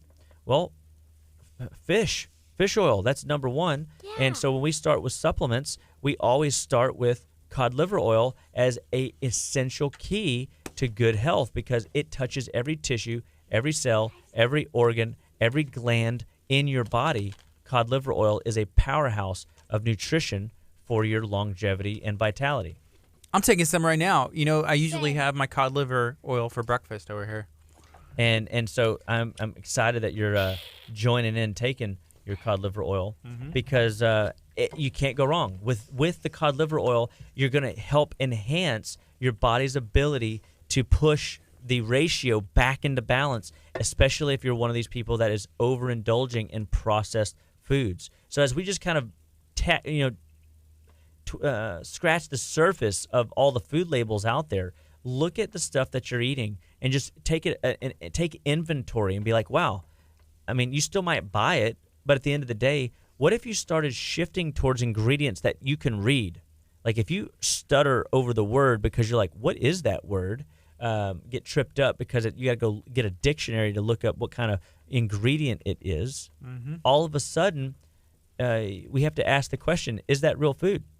And if we're eating make-believe food, the best we'll ever have is Make-believe health. That's right. And That's also, true. I wanted to say something else. I wanted to say something that I like. So I can't have. I already mentioned this before, but I can't have dairy, and because I'm A-blood, not all A-bloods have this, but me and my mom cannot have red meat or beef, and so it's just like, yeah. So the way I get through doing it, I have turkey, chicken, those things like turkey, chicken, pork chop. Those are fine with me. Beef and red meat, back away. But Don't work. Yeah. yeah, and then She's like that chameleon. She gets all bound up. With the calcium, yeah. Oh, man. it's like bum bum bum, and then with the dairy. But I think recognizing that ahead. you do have relationships with food. And so there are some foods that we can get away with better than others. And ultimately, we want to help people see food is medicine. Food is not necessarily what we need to be reaching to create pleasure. We want to use food as medicine, as a tool to better health and better longevity as we are in the aging game. I was with one of my mentors this past weekend, and he's 72, 73, and as much as we can prevent the degeneration process, no one gets out of here alive. Is that fair? That's correct, yeah. And one of the classic reasons to accelerate the aging process is having a very thin gut lining. The thinner the gut lining, the more irritable all systems in the body will be. The gut is 80% of the game. That's why I kind of reference this book about your baby and the microbiome. The healthier the microbiome is in the digestive tract, the better longevity will be set up for that kid's blueprints to be expressing a healthy, long, vibrant life. And so the thinning of that digestive tract causes us to not be able to consume a lot of the same foods that we ate when we're 18. You ever heard me say is if we can recognize that we're not 18 anymore and recognize that, what we got away with at 18, we can't necessarily get away with at 38 or 48 or 58. Every 10 years, there seems to be a little bit of a shift in your biochemistry where there's some foods that will inflame you in ways that other foods don't inflame you. Yeah. And so, we always love coming on the show and just sharing, different ideas with people that we're doing. I mean, we're real people, and we're, integrating all these ideas that we study and we talk about on the radio. And so I thought, today would be a fun day just to talk about, like, when you're looking at the candies, when you see the ingredients, high fructose corn syrup, when you see partially hydrogenated oil, when you see MSG, when you see artificial ingredients or artificial flavorings or artificial sugars, maybe find an alternative, sucker. Maybe find an alternative soup. Maybe Did you call me a sucker? Find an alternative, sucker. Yeah, sucker. But this is one of I think the ways that we can still engage and enjoy the pleasure of the taste buds, but not necessarily being driven by it. And I think that's where we got to get people to break that emotional addiction to food. And the only way to do that is to start eating real food, and then ask Living Well Clinical Nutrition Center for help. If you've got cravings, if you already know you've got blood sugar, glitches in your body, and you're seeing your system in the rapid state of decline, you have symptom patterns that you weren't genetically born with, give us a call, 281-554-8600. Can we ask one more question? This question just came in. Yeah. So, someone's just tuning in. Good morning, Lori. Thank you for taking the time. Feel free to share this out, and we're going to keep this going because we have Natural Living coming in next with Lisa talking about non-GMO month. The month of October is non-GMO, and they have a co-op right in Leak City, and there is also a vegan cafe that we're going to be learning about, and I've been there multiple times. It's awesome. So here's a question said, I'm just tuning in. I think I missed a lot, but my daughter has found out she cannot eat red meat. It messes her up. So we had her tested for a red meat allergy, and she is not allergic to it. So is there any other reason why that would be? Absolutely. So here, number one, she might not have an anaphylactic allergy to red meat, but it doesn't necessarily mean that red meat is easy for her to digest. I mean, find out what the blood type is, and it could just be that her body just doesn't break it down well. And so if she gets into red meat, we would encourage her to swallow a supplement called Zypan. And Zypan is from a company called Standard Process, and it's basically stomach acids. And it helps the stomach break down protein more easy and maybe potentially less likely. So I'm assuming that the child gets headaches, so the child gets belly pain, or potentially gets constipated. I mean, if we got some more information, that would be really useful, because I bet you it's one of those things going on. And I mean, I've got patients that when they get into red meat, their only symptom, and this is the difference between an allergy and an intolerance. An intolerance is it causes an uncomfortable symptom. A allergy is, a direct correlation between potentially something that's a little bit more life-threatening. All right. Hey, Kinley, so we got at least one more subscriber. I know for sure Andrea said, hey, my 10-year-old just subscribed to your channel. She started a dairy and gluten-free lifestyle. I think you'll be a great encouragement to her. All righty. So remind everybody one more time your YouTube channel and how they should go subscribe. Sparkle and Friends, and then sometimes it's hard to find the channel, so you might want to as you're searching, you go to filters and go to channels. It's got some wings, and then it's just I got a whole bunch of stuff. I might change it to where it's got me and just so you guys can tell it. Smiley friendly face and Smiley, and share those videos out. Yeah Awesomeness. Well, thanks everybody. This is Living Well Clinical Nutrition Center, and at Living Well, we believe that all life starts and stops at the cellular level, and nutrition is the fundamental backbone that allows your body to either get traction and feel good, or unfortunately spiral out of control into disease land, symptom land. And if you're dealing with any of these types of symptoms that you're uncomfortable with in your body, we encourage you to give us a call, 281-554-8600, or visit our website at justlivewell.com. We got a lot of things coming. We want people to always be visiting our site, because we have new updates that we're going to be putting up there as the weeks and months into the end of the year continue.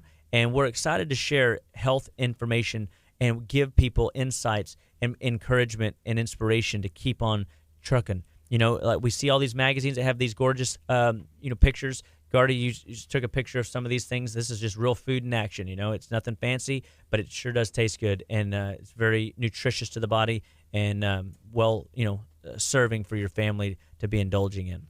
So this is Dr. Aaron Chapa. Kinley, you got anything you would like to say before we part? Yes. So,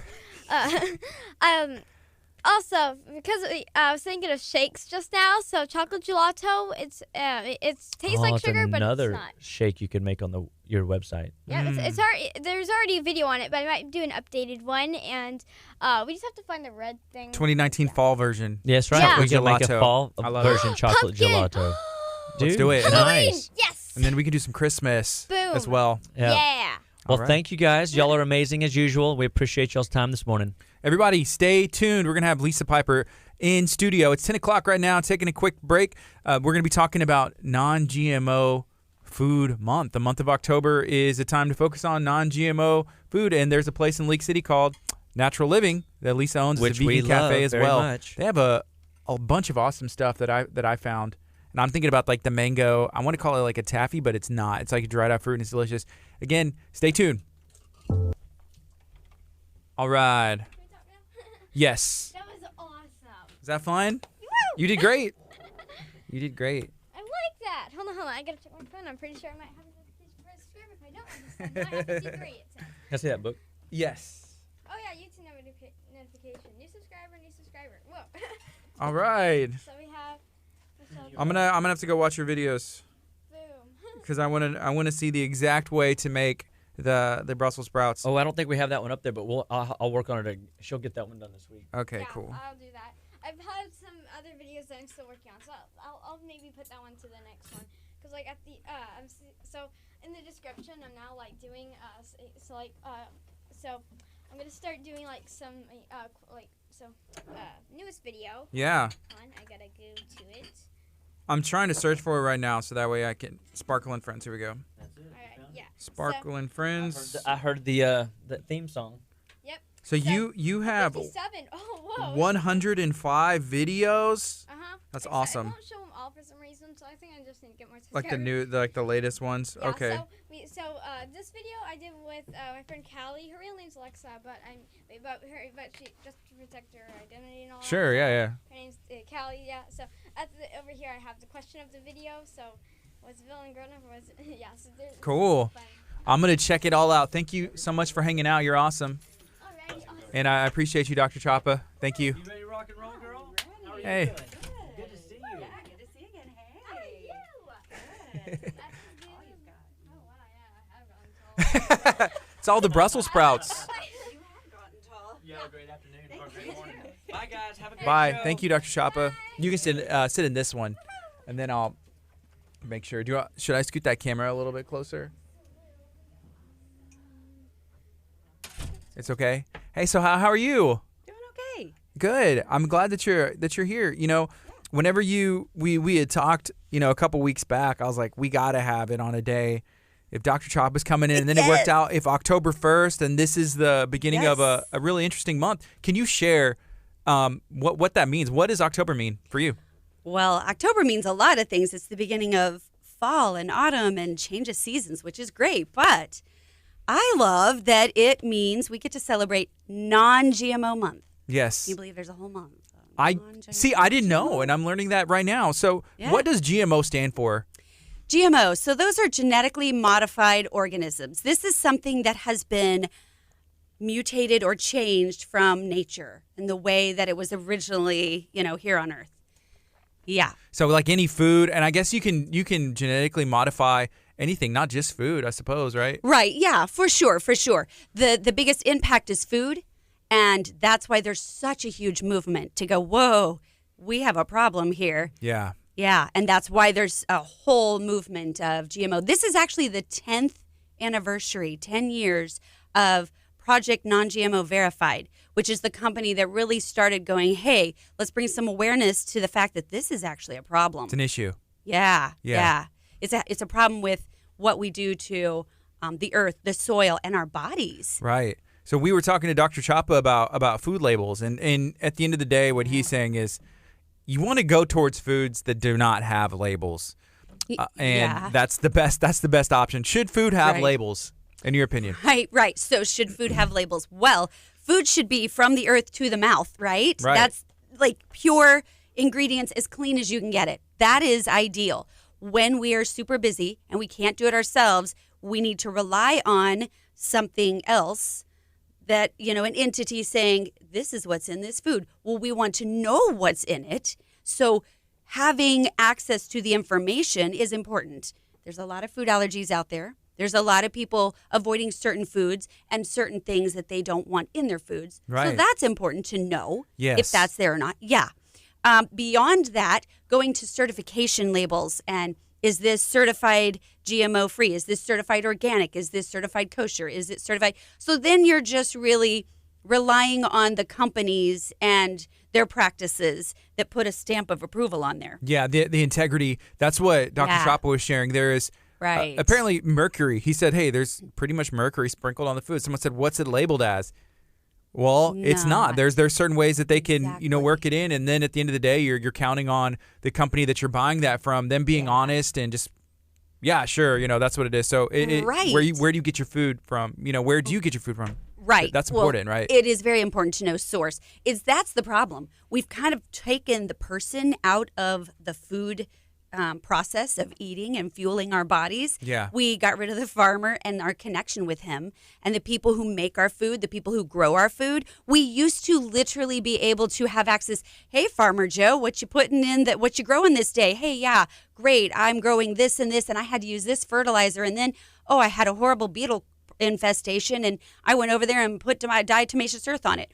Oh, okay, great. I like his practices. I'm going to continue eating his food. Versus this farmer over here who's just dumping chemicals on it to get rid of his beetle infestation. You know what? I don't want that. See, when we had connections and we bought our food straight from the farmer, if we didn't grow it ourselves, we could ask those questions. But we've removed the person out of it. We've gotten busy. Industry has happened. Our society is in such a way that grow food? How many of us grow food now, right? Yeah. Yeah, how many of us get to literally talk to the people who grow food or make our food and can source that back to what are you using? What are you putting in it? What are you doing?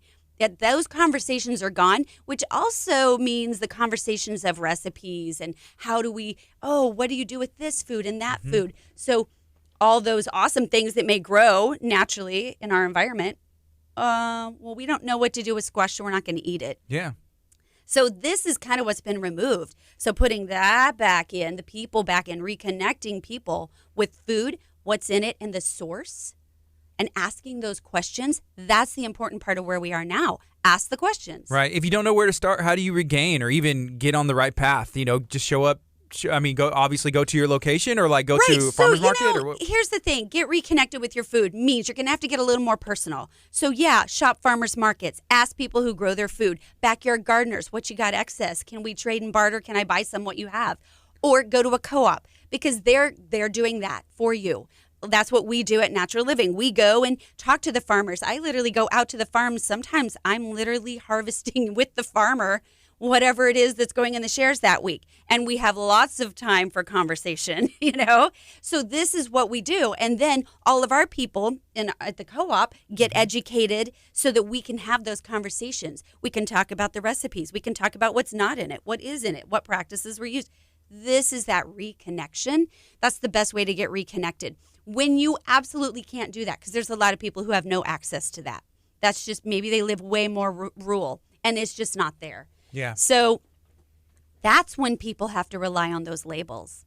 Yeah. That's when they're blindly going, okay, I work, 50, 60 hours a week. I have several kids. I have a busy family and I need to provide food for them.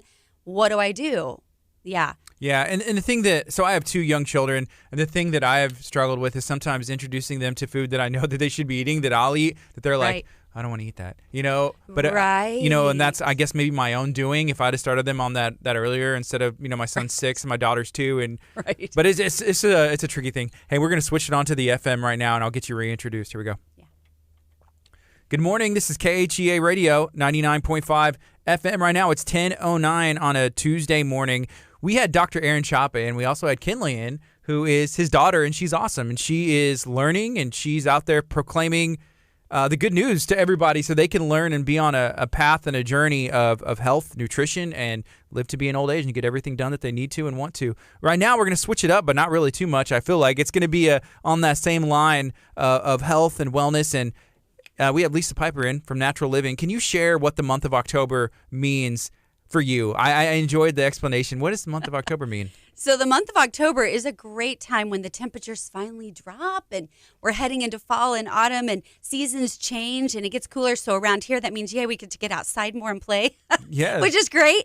But it's also non-GMO month. So this is the month we get to celebrate and bring awareness to GMOs. What are they? What does this mean? What are they doing to us? How do I avoid them? Why do I want to avoid them? All those educational things. So this is actually the 10-year anniversary of Project Non-GMO Verified's celebrating the education of GMOs. Yeah. So why is this education important? What is a GMO and why should people avoid it or care? Right. So how many people know what that is? And if they go, oh, I know it's genetically modified organisms, great. And now what else? I know nothing else, right? Yeah. So it's important to know exactly what this is, why it came about, how it came about. Do we want to avoid it? What's it do to our bodies? Yeah. I mean, it's genetically modified organisms are basically things that we have changed and altered from nature.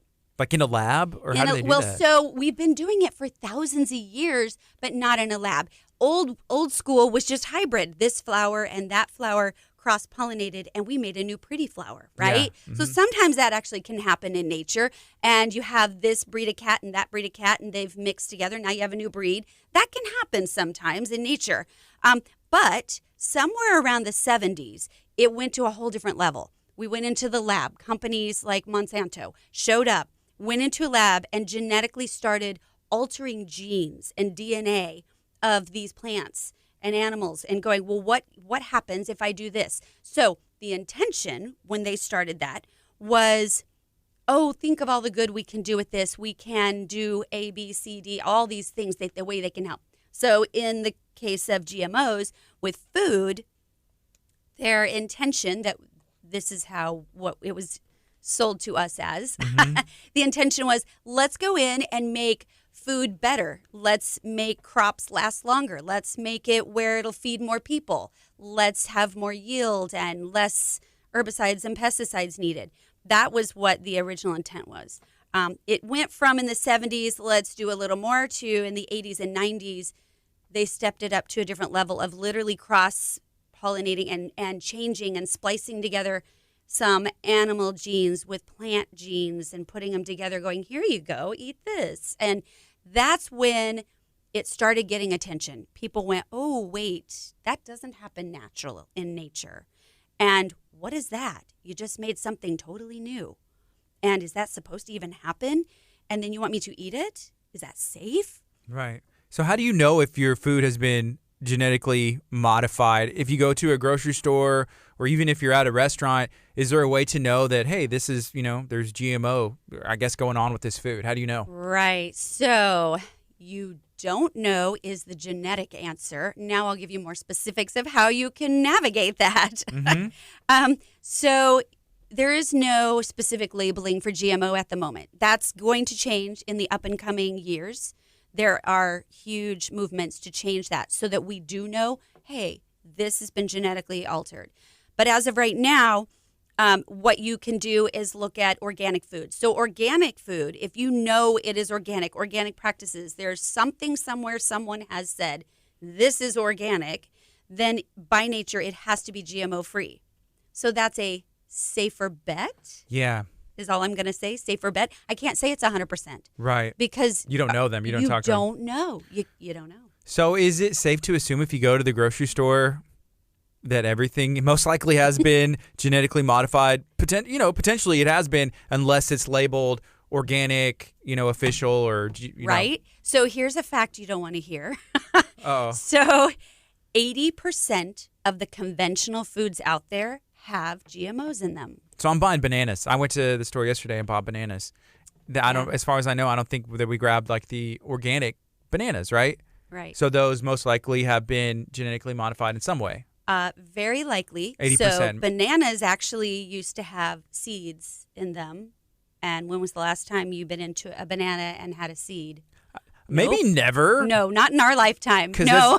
As a kid, I would have definitely tried to plant like some bananas. Right. I would have 100% because I did it with apples. Right. Yeah. And so, that's not a thing anymore. Mm-hmm. Right.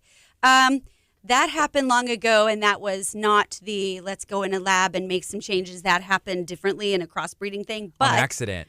But Okay. no, it was intentional. Okay. It was definitely intentional, but that happened long ago, and our generation hasn't seen seeds and bananas. So how are they ever. growing bananas? Yeah. How do they do this? Yeah, right. How are they growing bananas? Isn't that bizarre? How do we get bananas then? Like there's no seeds. Right. So that means we have to be involved and we have to go into a Yeah. lab, and that's not how bananas came about on this earth. No, not at all. So the biggest thing is there are other crops. It's not just the crops is the problem. I say 80% of the foods at the grocery store that are not certified organic are going to be GMO'd. But think about the proportion of those foods that are packaged. Right. And pre-made things, not just, ooh, look, here's an apple. Oh, look, I bought a pear. That's different. Yeah. So of the produce, the conventional produce, it's still a pretty high percent that they're going to be genetically modified. Huge. And the reason is because large companies that have invested into the research of GMOs, like Monsanto, Bayer, DuPont, they have basically bought the farming industry and said, you'll use our seeds. It's better. Here's the way you do it. We're going to make it so cheap, and we're going to get with the government to help subsidize you to grow more of this with our seeds. So we're going to make it financially worth your while. It's a bigger web that has been woven. Yes. So with this genetically modifying happening in the 70s, and you said in the 80s it got more, it hasn't been that long ago. I feel like time flies by, but do we know like the long-term effects of, and I guess they're going to still continue modifying stuff in a way till, I don't know, why stop? Well, so here's what happened. It's interesting. Probably, and I don't know a timeline, so don't quote me on the exact timeline of when this happened, but years and years ago, companies like Monsanto went, hey, we have gone into the lab with the intention of higher yields and less need for insecticide and herbicide because they spliced insecticide and herbicide into the plants. Okay. So you don't need to spray it. That was what they were doing. They were even splicing things in there so that your apples didn't brown. Right. That was a goal of them, to not have apples brown, which I'm sorry, but when you cut open an apple and it oxidizes, it should break down. It's supposed to, Anyway, when they did this, they went and sold it to other countries that were poverty-stricken, like they went to India. And they said, hey, you have a huge problem with not being able to feed your people. We want to help. So we have these seeds, and we're going to give them to you. And almost they went in with politically with the government saying, look, we're going to give you seeds. We're going to make this so beneficial. We're going to save your population, your cities, and your country. And it worked for the first 2 years. And then they realized, oh my gosh, what is this doing to our soil? So India is a very poor, the countries, the different places that they went to in India, very poverty stricken. They did not have money ever for pesticides or herbicide usage. They just didn't have money for it, so they never used it. Basically, they were using all organic practices. That's what they had. But they couldn't get enough yield. So they went in and used these seeds, got more yield, and then 2 years later, they realized they had depleted the soil. The soil became so diseased that they couldn't grow anything unless they poured pesticides and herbicides onto it. Now they're going more broke. And now they're seeing more disease going because they can't afford this. They found out their yields were way less after 2 years because they had damaged the soil. All those living organisms, the things you need in fertilizers, the decomposers, all the things in there had died because of the seeds. And that caused them to need more things they couldn't afford. So then they began starving worse than before they had gone in to give them the seeds. So there was a political upheaval of, whoa, we don't want this anymore. We want to go back to the way we had it. We think we got this down. We can figure this out. This made it worse. So they actually had to have a civil uprising to tell the government, we don't want this in our country, because that's how deep it had run. And they banned it. And all of a sudden, within I think it was like 2 years, it took them that long to replenish the soil, turned it around. Are there other places in the world where it's banned as well? Absolutely. And most of the European countries have banned it because they have seen what it does. And I'm just talking about what it does to the soil and what it does to the plants in the earth and where we get our nutrients. Because if you're growing food in soil that has no nutrients in it, you're growing food with very little nutrients. So when you start to eat that food, your body says, hey, I haven't had enough of what I need. I didn't get my vitamin. Where's my calcium? Where's my protein? I didn't get it. Keep eating. So you have to eat more of it. And when you're eating more of it, you're eating more of the genetically altered things that don't belong in your body. Mm-hmm. I've talked to Dr. Chapa about that before, and he was saying that the nutritional content, like just pretty much what you said, like back in like the 20s, like here in the USA, it's not the same as it is now. But we didn't get to why. Right, So not this at all. is part So of the why. a big part of it is the GMOs. Huge how much it's depleted. Not only that, but also the herbicides and pesticides have done some of the same thing, where they started literally killing off the good beneficial bugs and all the living organisms that make the soil what it is and give it its nutritional content. That's what happened. Yeah. And that's literally, as you see the evolution of people going in labs, making chemicals, pouring them on the plants, and altering things in labs to make genetic new creatures, frankenfood, then you see the soil gets worse. The nutrient content gets worse. That's why often people will go to superfoods out of the rainforest, because it's just nothing but nutrients and nobody has sprayed anything on it. And it's way more like the food we used to grow here. Wow. So, okay. So right now in the United States, is our soil is there a crisis going on with it? Oh, yeah. And it has been for at least 20, 30 years that they have really begun educating people. I'd say the last 20 years. Our topsoil erosion is just an alarming rate. They're saying just having a 20% erosion of the topsoil across the earth, those are the nutrients that feed us. That's our fuel for our bodies. When that goes, what happens to us? Because you go deeper down and it's not what we need. So that's a problem, and that's where we're headed. And unfortunately, people with good intentions went into the lab thinking, I can fix this. Let's make better yield. And they started tinkering with nature and the way things were not intended to be, and made it so much worse, because we haven't even gotten into what GMOs do to the human body. That's just the land, right? The soil, right?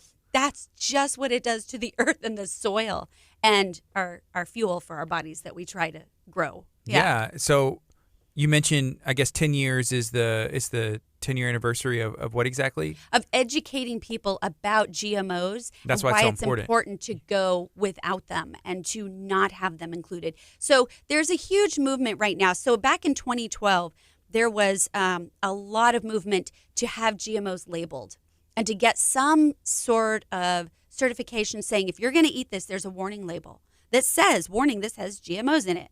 So that got shot down. Monsanto bought a lot of people and said, no, that's not happening. And it stopped and just fell by the wayside and got really quiet. Now there's something, actually just this year, well, I'd say maybe it started in 2018, called the DARK Act. And that is going to make things change by 2022, I believe, where they will begin labeling GMO foods.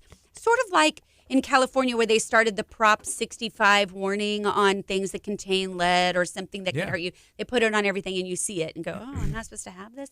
Well, that did good and bad, because the good thing is, warning, maybe I should look into this and see what I'm eating. The other part of that was they saw it all the time. It became so common stance. They just ignored it. It's on everything. They're like, it's on. I see it everywhere. I don't care anymore. I don't care. So I hope that's not what happens. But in the process, for me, what I'm thinking is just the awareness of people realizing the damage GMOs have done to our earth and our bodies, and the fact that we actually don't need it. We can be like the other countries, European countries, India, all those places who have banned it and gone back to the natural way. Yeah, here's Ian, and he lives in the UK, but he's currently in Spain, tuned in, and he said, hey, we have it, the UK government's starting to take action, and so are the farmers. So where does it start? Does it start with the farmers taking a stand? I mean, us taking a stand, you, me taking a stand? And so I would love to say it starts with the farmers, and it kind of does, and there's been a lot of that. But the bigger companies like Monsanto, DuPont, Bayer, they have so much money, so much more than a little farmer, that they have gone over and over into the courts. And the little farmer just loses everything trying to go up against the big giant with all the money. Yeah. That's what that has looked like. So where does it really start? The people who have the money and spend it are buying dollars. So it's us, we the people. What we buy and put our money into is what we agree to. So do we agree to GMOs, or do we agree to clean food? So people sometimes forget that, how powerful their little bitty tiny budget is. But when you have a row of little tiny budgets going, I'm going to buy the clean food because I'm avoiding that, it's not good for me or the planet or my kids, that speaks volumes. Mm-hmm. And that's where that's where we start to make a difference. Because when people stop buying something because they don't want it anymore, that's when people go into the lab and start changing. Oh my gosh, we have to change it. Oh my God. Yeah. And it started with Consumers. good intentions, it seems. Yeah. At least. Right. Unfortunately, what happened is somewhere in the 90s when they went really far with it, I think it was around 92, they really went far. I mean, they were full on, and people don't want to hear this. I'll just say they were taking animal genes, mixing it with plant genes, and went further than that, and putting it into the food. And they didn't have to label it, or did? Oh, no. When that happened, things went to, they wanted to do the research of, well, what does this cause? What does it look like? When they began seeing the results of some of the uh-ohs and the problems in all that they studied in lab rats and mice before they did people, before they did humans, and they covered it up for a long time. It wasn't until 2012 when all those lab reports were court mandated to be released. And it was a long time from the 90s to 2012 when the companies sat on the information of all the detriment it has to the human body. That is what's frightening. Yeah. Because that's powerful. And that's like a generation right there of people thinking it's just fine because somebody out there said it was okay to eat this. Yeah. It gets a stamp of approval, or it's sold in stores, or all that. Yes. Yeah. Exactly. Which is frightening. Yeah. So whenever I go to the store or I'm making a choice, to look at your food is important, but then always try and find the organic. But again, I think we even said what's the best option? The best option is either growing your own food. You know what's in it. You know what you're putting in it. You know what seeds you started with. That's the best option. The next best option is then going to the farmer himself. So this is a farmer's market. You can talk to a farmer. You can say, hey, conversations, right? What'd you put in it? Then the next best option is go to your co-op, who's talking to the farmer, who can have conversation with you directly. This is all still the people link, right? Of really getting information. Those are the best options, really in that order, I would say, to go, I know it's clean. I know it's okay for me to eat this. Yeah. And sadly, that's where we are until we make changes, which is what we're trying to do. So the whole point now of trying to label the GMOs and label, is this organic or not, is really about awareness and having the consumers ask the questions. Start voting with their dollars and saying, look, I'm pretty sure I just want this because at least somebody out there is telling me it's better than that thing over there that has no labels. It's an option.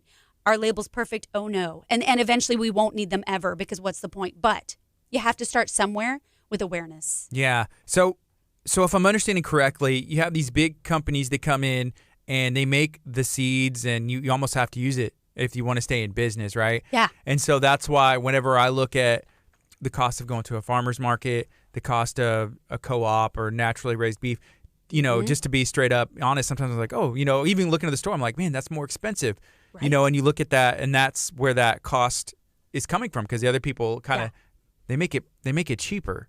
They do and they don't because ultimately, where are you budgeting your money? Because the money is going to happen at the doctor's visits and all the doctor's bills. And if you're feeling sick and now you need medicine and now you need more medicine because of the side effects of the medicine, because you're eating sick food instead of eating natural, healthy food.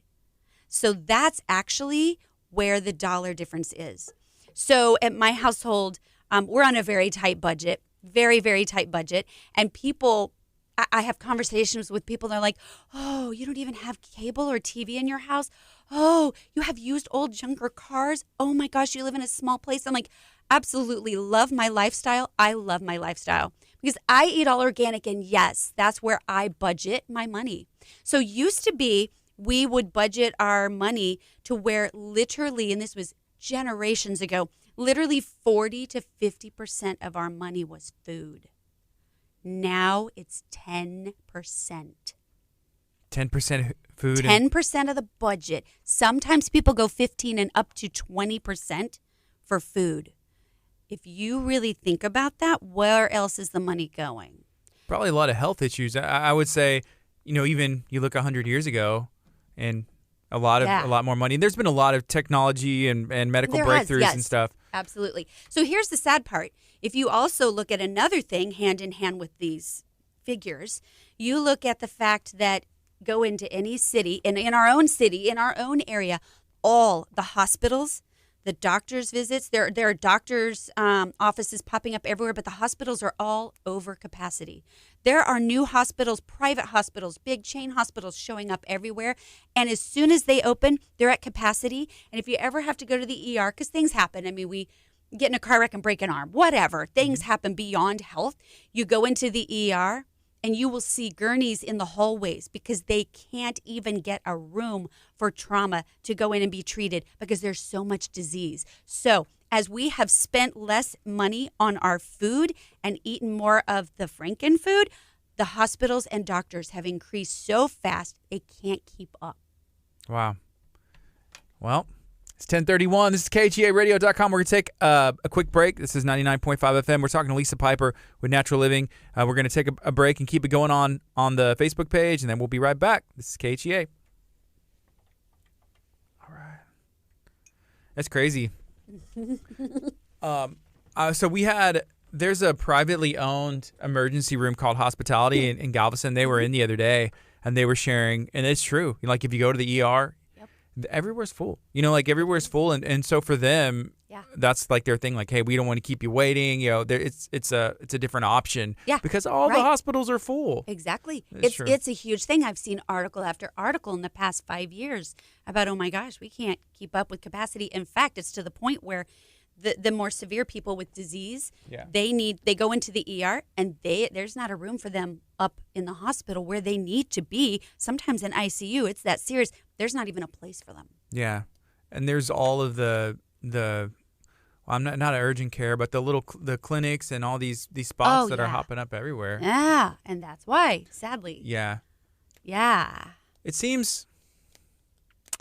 And you hear about cancer research and all this stuff. Well, cancer is, for a lack of, it's like an industry, like treating it and all that. And so it's like a big cycle of. It's a moneymaker. Exactly, yeah. Sadly. So. It is.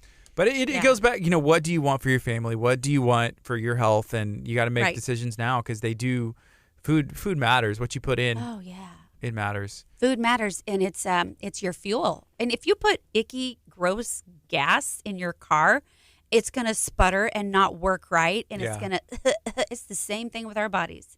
If we put some nasty, junky food that doesn't belong there, our bodies are going to sputter and be sluggish. Right. And sometimes people, it stinks, but I have a friend who has a car, and they won't take care of it until it's not working anymore, and then it's just like, oh. So there's no preventative there. Man. And if you look at their body, it's the exact same thing. Same thing, exactly. Preventative. Yeah, and you can't you can try, you can spread the message, but is there a way to, I don't know, just entice people like, hey, start now, take care of your car, take care of your body, because guess what? It's going to save you money in the long run. You're going to take it to the shop, and they're going to charge you whatever. Right. For sure. Take your body to the shop, same thing. Yeah, it's education, but it's also helping to teach people how to budget finances. That's huge. And how to shift from, do I really need the new $700 iPhone, or maybe I can find a different way, something cheaper, something better, something that kind of works when I need it to, and I have more budget every month for the phone bill too, for food and for things that fuel you, and preventative, and taking care of maintenance of your car, yourself, your household, so that things don't break down. It's really a shift in education. Did you see that post I shared the other day from Anthony Macaluso about an iPhone? The new iPhone is merely, it's $1,000, and he was like, hey, if you take that $1,000 and you're buying a $200,000 house, just throwing a number out there, and it's like 15%. Well, like if you only had to put 3.5% down, and then you took like 15% of that, I don't know, saying like, hey, you could put that towards a house. Exactly. I mean, I'm still gonna buy the iPhone, right? Yeah. What's great though? I see at the co-op, we see people all the time who choose to budget their time and money and differently, right? Right. People who choose like, hey, food's the focus. That's a great thing, you know. And so we have several people that work at the co-op that have no phones, and they just have just old junkers that people have thrown away that have no service, and they just use Wi-Fi.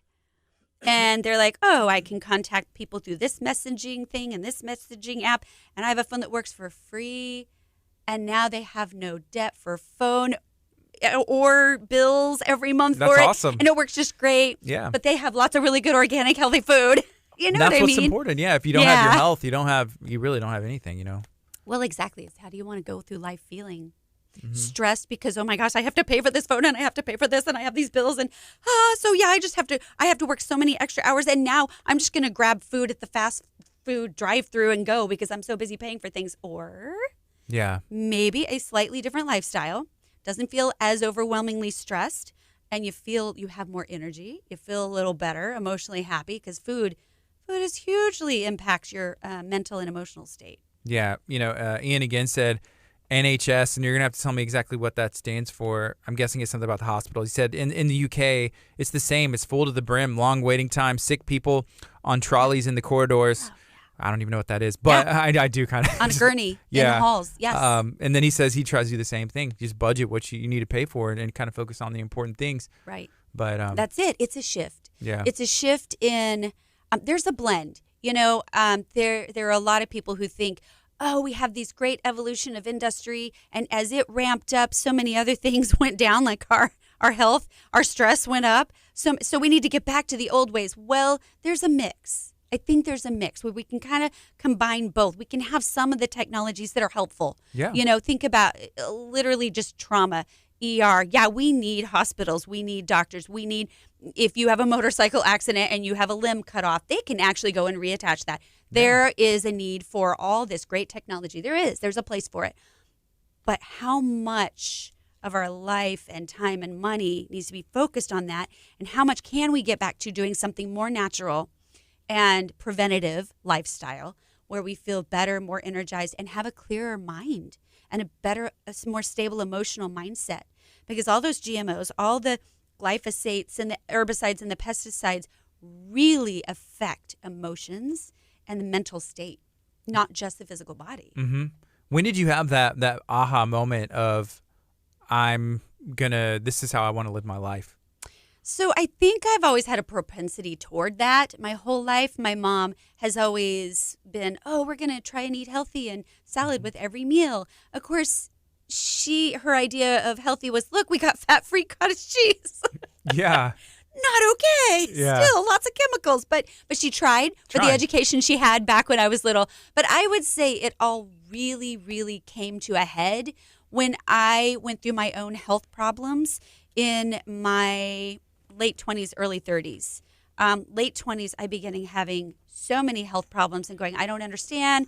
I eat vegetables. I eat fruit. I don't understand. Why am I having problems? Right. Didn't know that hamburger helper was horrible for me, that was 30 years ago, and now I'm much older going, whoa, if I had only known. But honestly, that was the beginning of let me research. Let me find what's in this. Why do I need to avoid that? Holy cow, didn't know. And then I began having my own health issues when I was diagnosed with celiac disease years ago. And I went, so food is huge and really impacts how we feel. We can feel great and healthy, or holy cow, diseased and sick and need pills. Yeah. That was years and years ago, thankfully. You have kids, right? I do. I have 2 kids, yeah. And they're 19 and 20 now, about to be 21. Yeah. That's awesome, yeah.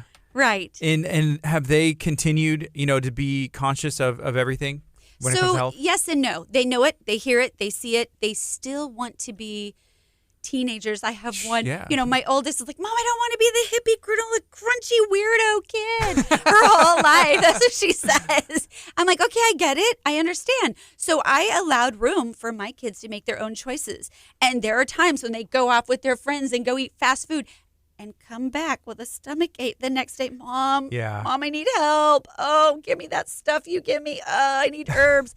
Okay, I can treat you with herbs, but next time you can also do preventative. That's kind of how that works, you know? So they're still in the learning process, but they're definitely on the better side of, oh, yeah, I think I like the healthier food stuff better, but I'm not going to admit that to mom yet. Yeah. I feel better whenever I eat the way I know I'm supposed to. Mom's right, you know? Right, yeah. But I did allow them the space Sure. to experience what holy cow ick feels like, you know? Yeah.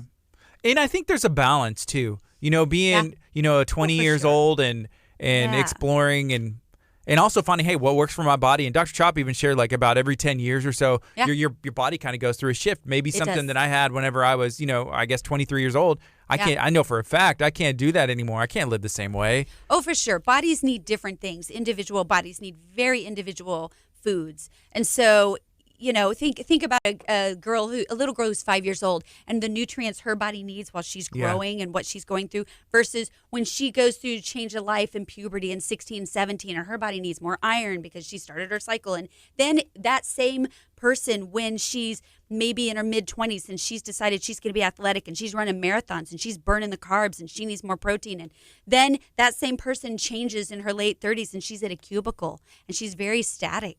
And she needs different nutrients and support that she wasn't getting before. That same woman, when she hits menopause in her late 50s and 60s, needs something totally different for her bone support. So the same person can have different needs throughout their life. Yeah. Yeah, for and then sure. if they choose to have children, I think your diet should probably adjust as well. I guess it can. For sure. Yeah. Yeah, it absolutely can. And looking at, it's all about educating and teaching and learning because you put the information out there on the silver platter. And when people are ready for it, they remember, oh, there was that silver platter I was going to go back to. Yeah, it's right there. Okay. Because that happens at the co-op a lot. Mm-hmm. People come in because we also have herbs. We have an herb shop. And we have a lot of people coming in, oh, I have high blood pressure. Oh, I need help because I have diabetes. Oh, I need help with cholesterol. And what herbs do you have for stress? Okay, absolutely. We can help you. And within that same conversation, I will always ask, what you eating? Let's talk about food, and let's talk about preventative, and let's talk about not just the Band-Aids, but let's talk about really getting to the root and making some changes in your body. If you don't like the disease, you don't like how you feel, Yeah. how do we change it? So the Band-Aids will help, They will help. even They if your absolutely will. diet is not the best. Right. But then it's like a hamster on a wheel, right? If you're always getting hurt, you always need a Band-Aid. Stop Right. getting hurt. Yeah. Be intentional about your lifestyle and changes. And I hear it so many times. People go, oh, but I can't. Oh, it's so hard. The doctor told me I have to eat no gluten and no dairy and no corn and no sugar. What do I eat? Air? I love it when people have that question. They come to me and I'm like, ooh, I have 20 things you could sample right now. Look, this has no dairy, no corn, no soy, no gluten. Here, it tastes yummy. Yes. It's just trying new things. So your cafe, it's a vegan cafe. Is that Right. correct? It is. The cafe itself is all organic and vegan. And the reason we do that is so that we can actually cater to food allergies and sensitivities and very specific diets that you can't find out there that a lot of people have chosen for their health journey. So we do no dairy, no soy, no gluten. We do very little grains. We do no cane sugar at all. The only sweetener we use is really from dates or bananas or fruit. That's it. So that's what we focus on because that's really hard to find out there anywhere else. Yeah. And our co-op, the co-op is like a mini grocery store where we work with our local farmers and we do sell local free-range organic meats and eggs that are very clean, happy cows, foraging for themselves. And so we do also have that because people on their health food journey, wherever they are, have different needs, different bodies, different needs. Yeah. For sure. What is the reaction you get when people come in? I'm going to see two different scenarios, and obviously this is a generalization. If somebody's never tried vegan food, ever heard of a vegan cafe, and knew that was a thing, and then somebody who is plugged into that lifestyle and is educated and they're living the life and trying to make the effort. So often we have people walk in and like, oh, they have tacos and what? They have enchiladas and pasta. This is great.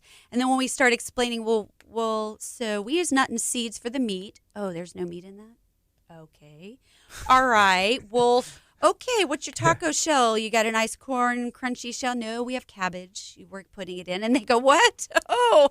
So usually they're very thrown off, But often we find people who are adventurous enough to try it. And I would say 80 to 90% of the time people go, well, that wasn't so bad, or better than I thought. And actually often they go, oh my gosh, that was great, and I never expected it. Right. There's still a percent of people whose taste buds aren't there, and they have not gotten themselves to a point where they can wrap their mind around the fact that they're not eating meat or dairy in this meal. Yeah. But they're not there yet. Mm-hmm. This is why at the Co-op we cater to wherever people are in their food journey. We're very intentional about keeping that space judgment free. So wherever people are, our question is, how can we support you? How can we give you the resources and the networks for where you are at the pace you want to go? And then it's all about education. So we offer the classes, we offer education. We do things like, hey, did you know this is what GMOs do? And so this is why we're a 100% GMO-free facility. This is why we do it. And it's telling people, educating them. Okay. Yeah, it seems, I like, we keep saying, your journey, because, and we talked about, hey, your needs may change, your goals may change, your lifestyle can change. You may dabble in it and then be like, you know what, I feel way better. Right. Have you ever seen any stories like that? Oh, tons. And that's why we just are motivated to keep going and keep doing what we do. I can't tell you how many people that I have sat down and done a nutritional consult with, and they're thinking I'm just going to tell them what herbs to do and what Band-Aids and run out the door and it's all changed. And the first thing I do is, let's talk food. And they go, don't take my food away. But when I sit down and talk with people, let's work on this. Here's how you can transition into this lifestyle change, these food changes, and coach them through that. I've seen a woman who came into me for infertility problems, and she literally came in 2 years later with a baby in her arms going, oh my God, thank you. I did what you said, and I have a child now, and they told me I would never have children. I have huge stories of people who, there was a man who had a condition where part of his brain was not in his skull. And he was in a lot of pain all the time and constantly on medications and painkillers all the time. And he wanted to get off of them. He felt awful. And we worked with him on, food and herbs and things that would help him. And he came in going, I am off all those medications and I'm not in writhing pain all the time. And I got my life back. This happens every day, which is what keeps us going. And this is why we do what we do, and this is why we educate people and share all this information with those who are ready for it. Yeah. And sometimes we help people see you might be ready for it more than you think. Let's help. Oh, can we help you? Yeah. Actually, let's go back on the FM, and this is my wife and my daughter. Aww. Hey. Hey. So we're going to go back on the FM, and I wanted to ask a very specific question. I'm going to write it down. Sure. So I don't forget, but we're going to make that swap right now, and we should be able to talk out the rest. We got about 10 minutes or so. Here we go. Good morning. This is KHEA Radio, 99.5 FM. Right now it's 10:48 a.m. on a Tuesday morning. We had Dr. Aaron Chapa in studio during the 9 o'clock hour. Right now we got Lisa Piper in studio from Natural Living talking about non-GMO food, talking about maybe even trying out a vegan lifestyle since you have a vegan cafe. Lisa, how you doing? I'm doing great. Yeah. Thank you. I wanted to ask you about a very specific question about nutrition. So most of the time, whenever people make a switch, it's because they are maybe struggling with their weight, or I can't eat the way I did when I was 18. I used to eat fast food all the time, and now I'm going to eat healthier because I want to lose weight. What is generally what happens if somebody makes a switch to eating, non-GMO food, eating stuff from a co-op, knowing your farmer? Do they tend to lose weight, or is that something that they have to kind of count, or is it a byproduct of it? So that actually happens naturally when people switch to cleaner foods. They don't have to count calories anymore, because it doesn't have the preservatives, the food dyes, the things that literally block nutrients and absorption in your body. They give you disease, that make fat begin to, attach to the body and just store up. It also means you're eating more nutrient-dense food. So foods that have no GMOs in them at all, foods that are grown organically without pesticides and herbicides, have way more nutrients from that soil, which means when they start to eat that food, they feel fuller faster. And the brain can signal, hey, I'm good. It also means they don't have all those chemicals and preservatives that keep them addicted to eating and all the other foods that don't belong in the body. Yeah. So naturally, the weight starts to come off. Naturally, their energy levels go up. They feel better. Yeah. Yeah, we've talked with Dr. Chapa about that, how there is some food where they put stuff in it and you'll never feel full. Like you'll just keep eating it. And they want to sell more, you know? And right, exactly. And, I could sit up here and probably Chapa to sit there and give you a list and just name off over 100 preservatives that you should avoid because this is what's going to, make you feel awful and make you feel like you need to keep eating. But rather than memorizing these long chemicals you can't pronounce, how about we just eat clean and organic and GMO free, and we know and trust that's going to have what my body needs. And I don't have to think about it. Back like 100 years ago, 200 years ago when we ate that way, back like that. Okay. There's no counting calories necessary when you're eating clean. Yeah. Yeah. Can you remind everybody where your location is? Because there's a lot of information that's been given out. Right. If somebody wants to have more conversation and come visit you or try out some of the food there or see what the co-op is all about, how can they find you? So we're actually located in the historic district in League City. It's actually by the cutesy little gazebo park off Main Street by the railroad tracks. Mm-hmm. If you go into the park, not on Main Street, but actually into the park back by the basketball courts, we're in that cute little yellow, it looks like a house. It's actually a commercial building. It's at 219 North Michigan Avenue. And we have a front door and a back door, and people can come in either way. Doesn't matter. But you have to be kind of intentional to go 2 blocks off Main Street to go find us. And we're open Monday through Saturday. Sundays we're closed. We need a day off.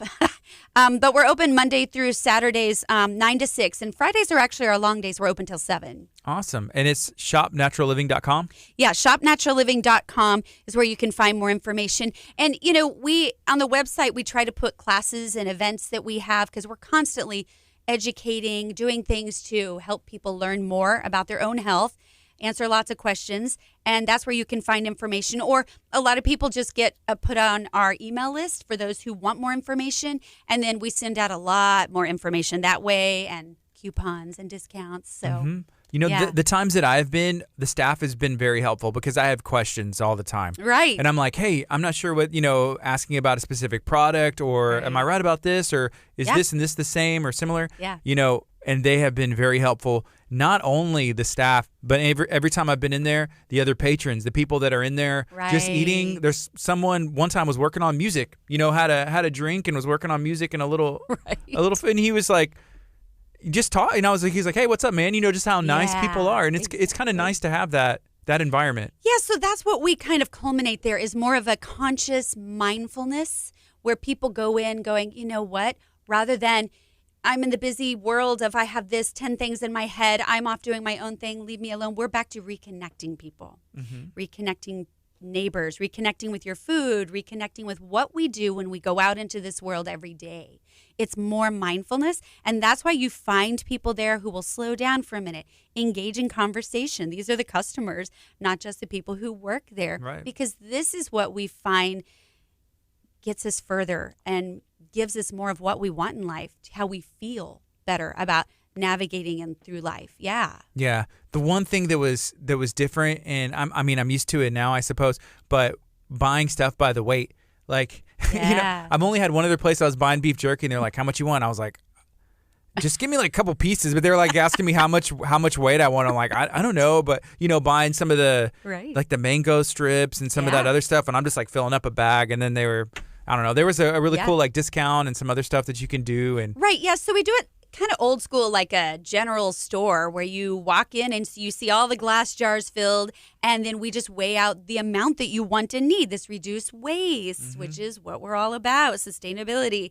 It also moves so much faster. We can keep things fresher without all that plastic, which, by the way, does not belong with food.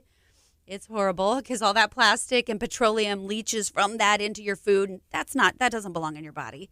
Yeah. So that's also a big part of what we do. And then it gives us more opportunity to have conversation while we weigh things out for you. Let's discuss recipes and information, education, right? Yeah. I saw somebody shared a meme, maybe even yesterday, and it said, hey, it's about to be fall. That means I can drink the bottled water that I left in my car, overnight in the morning again with the weather.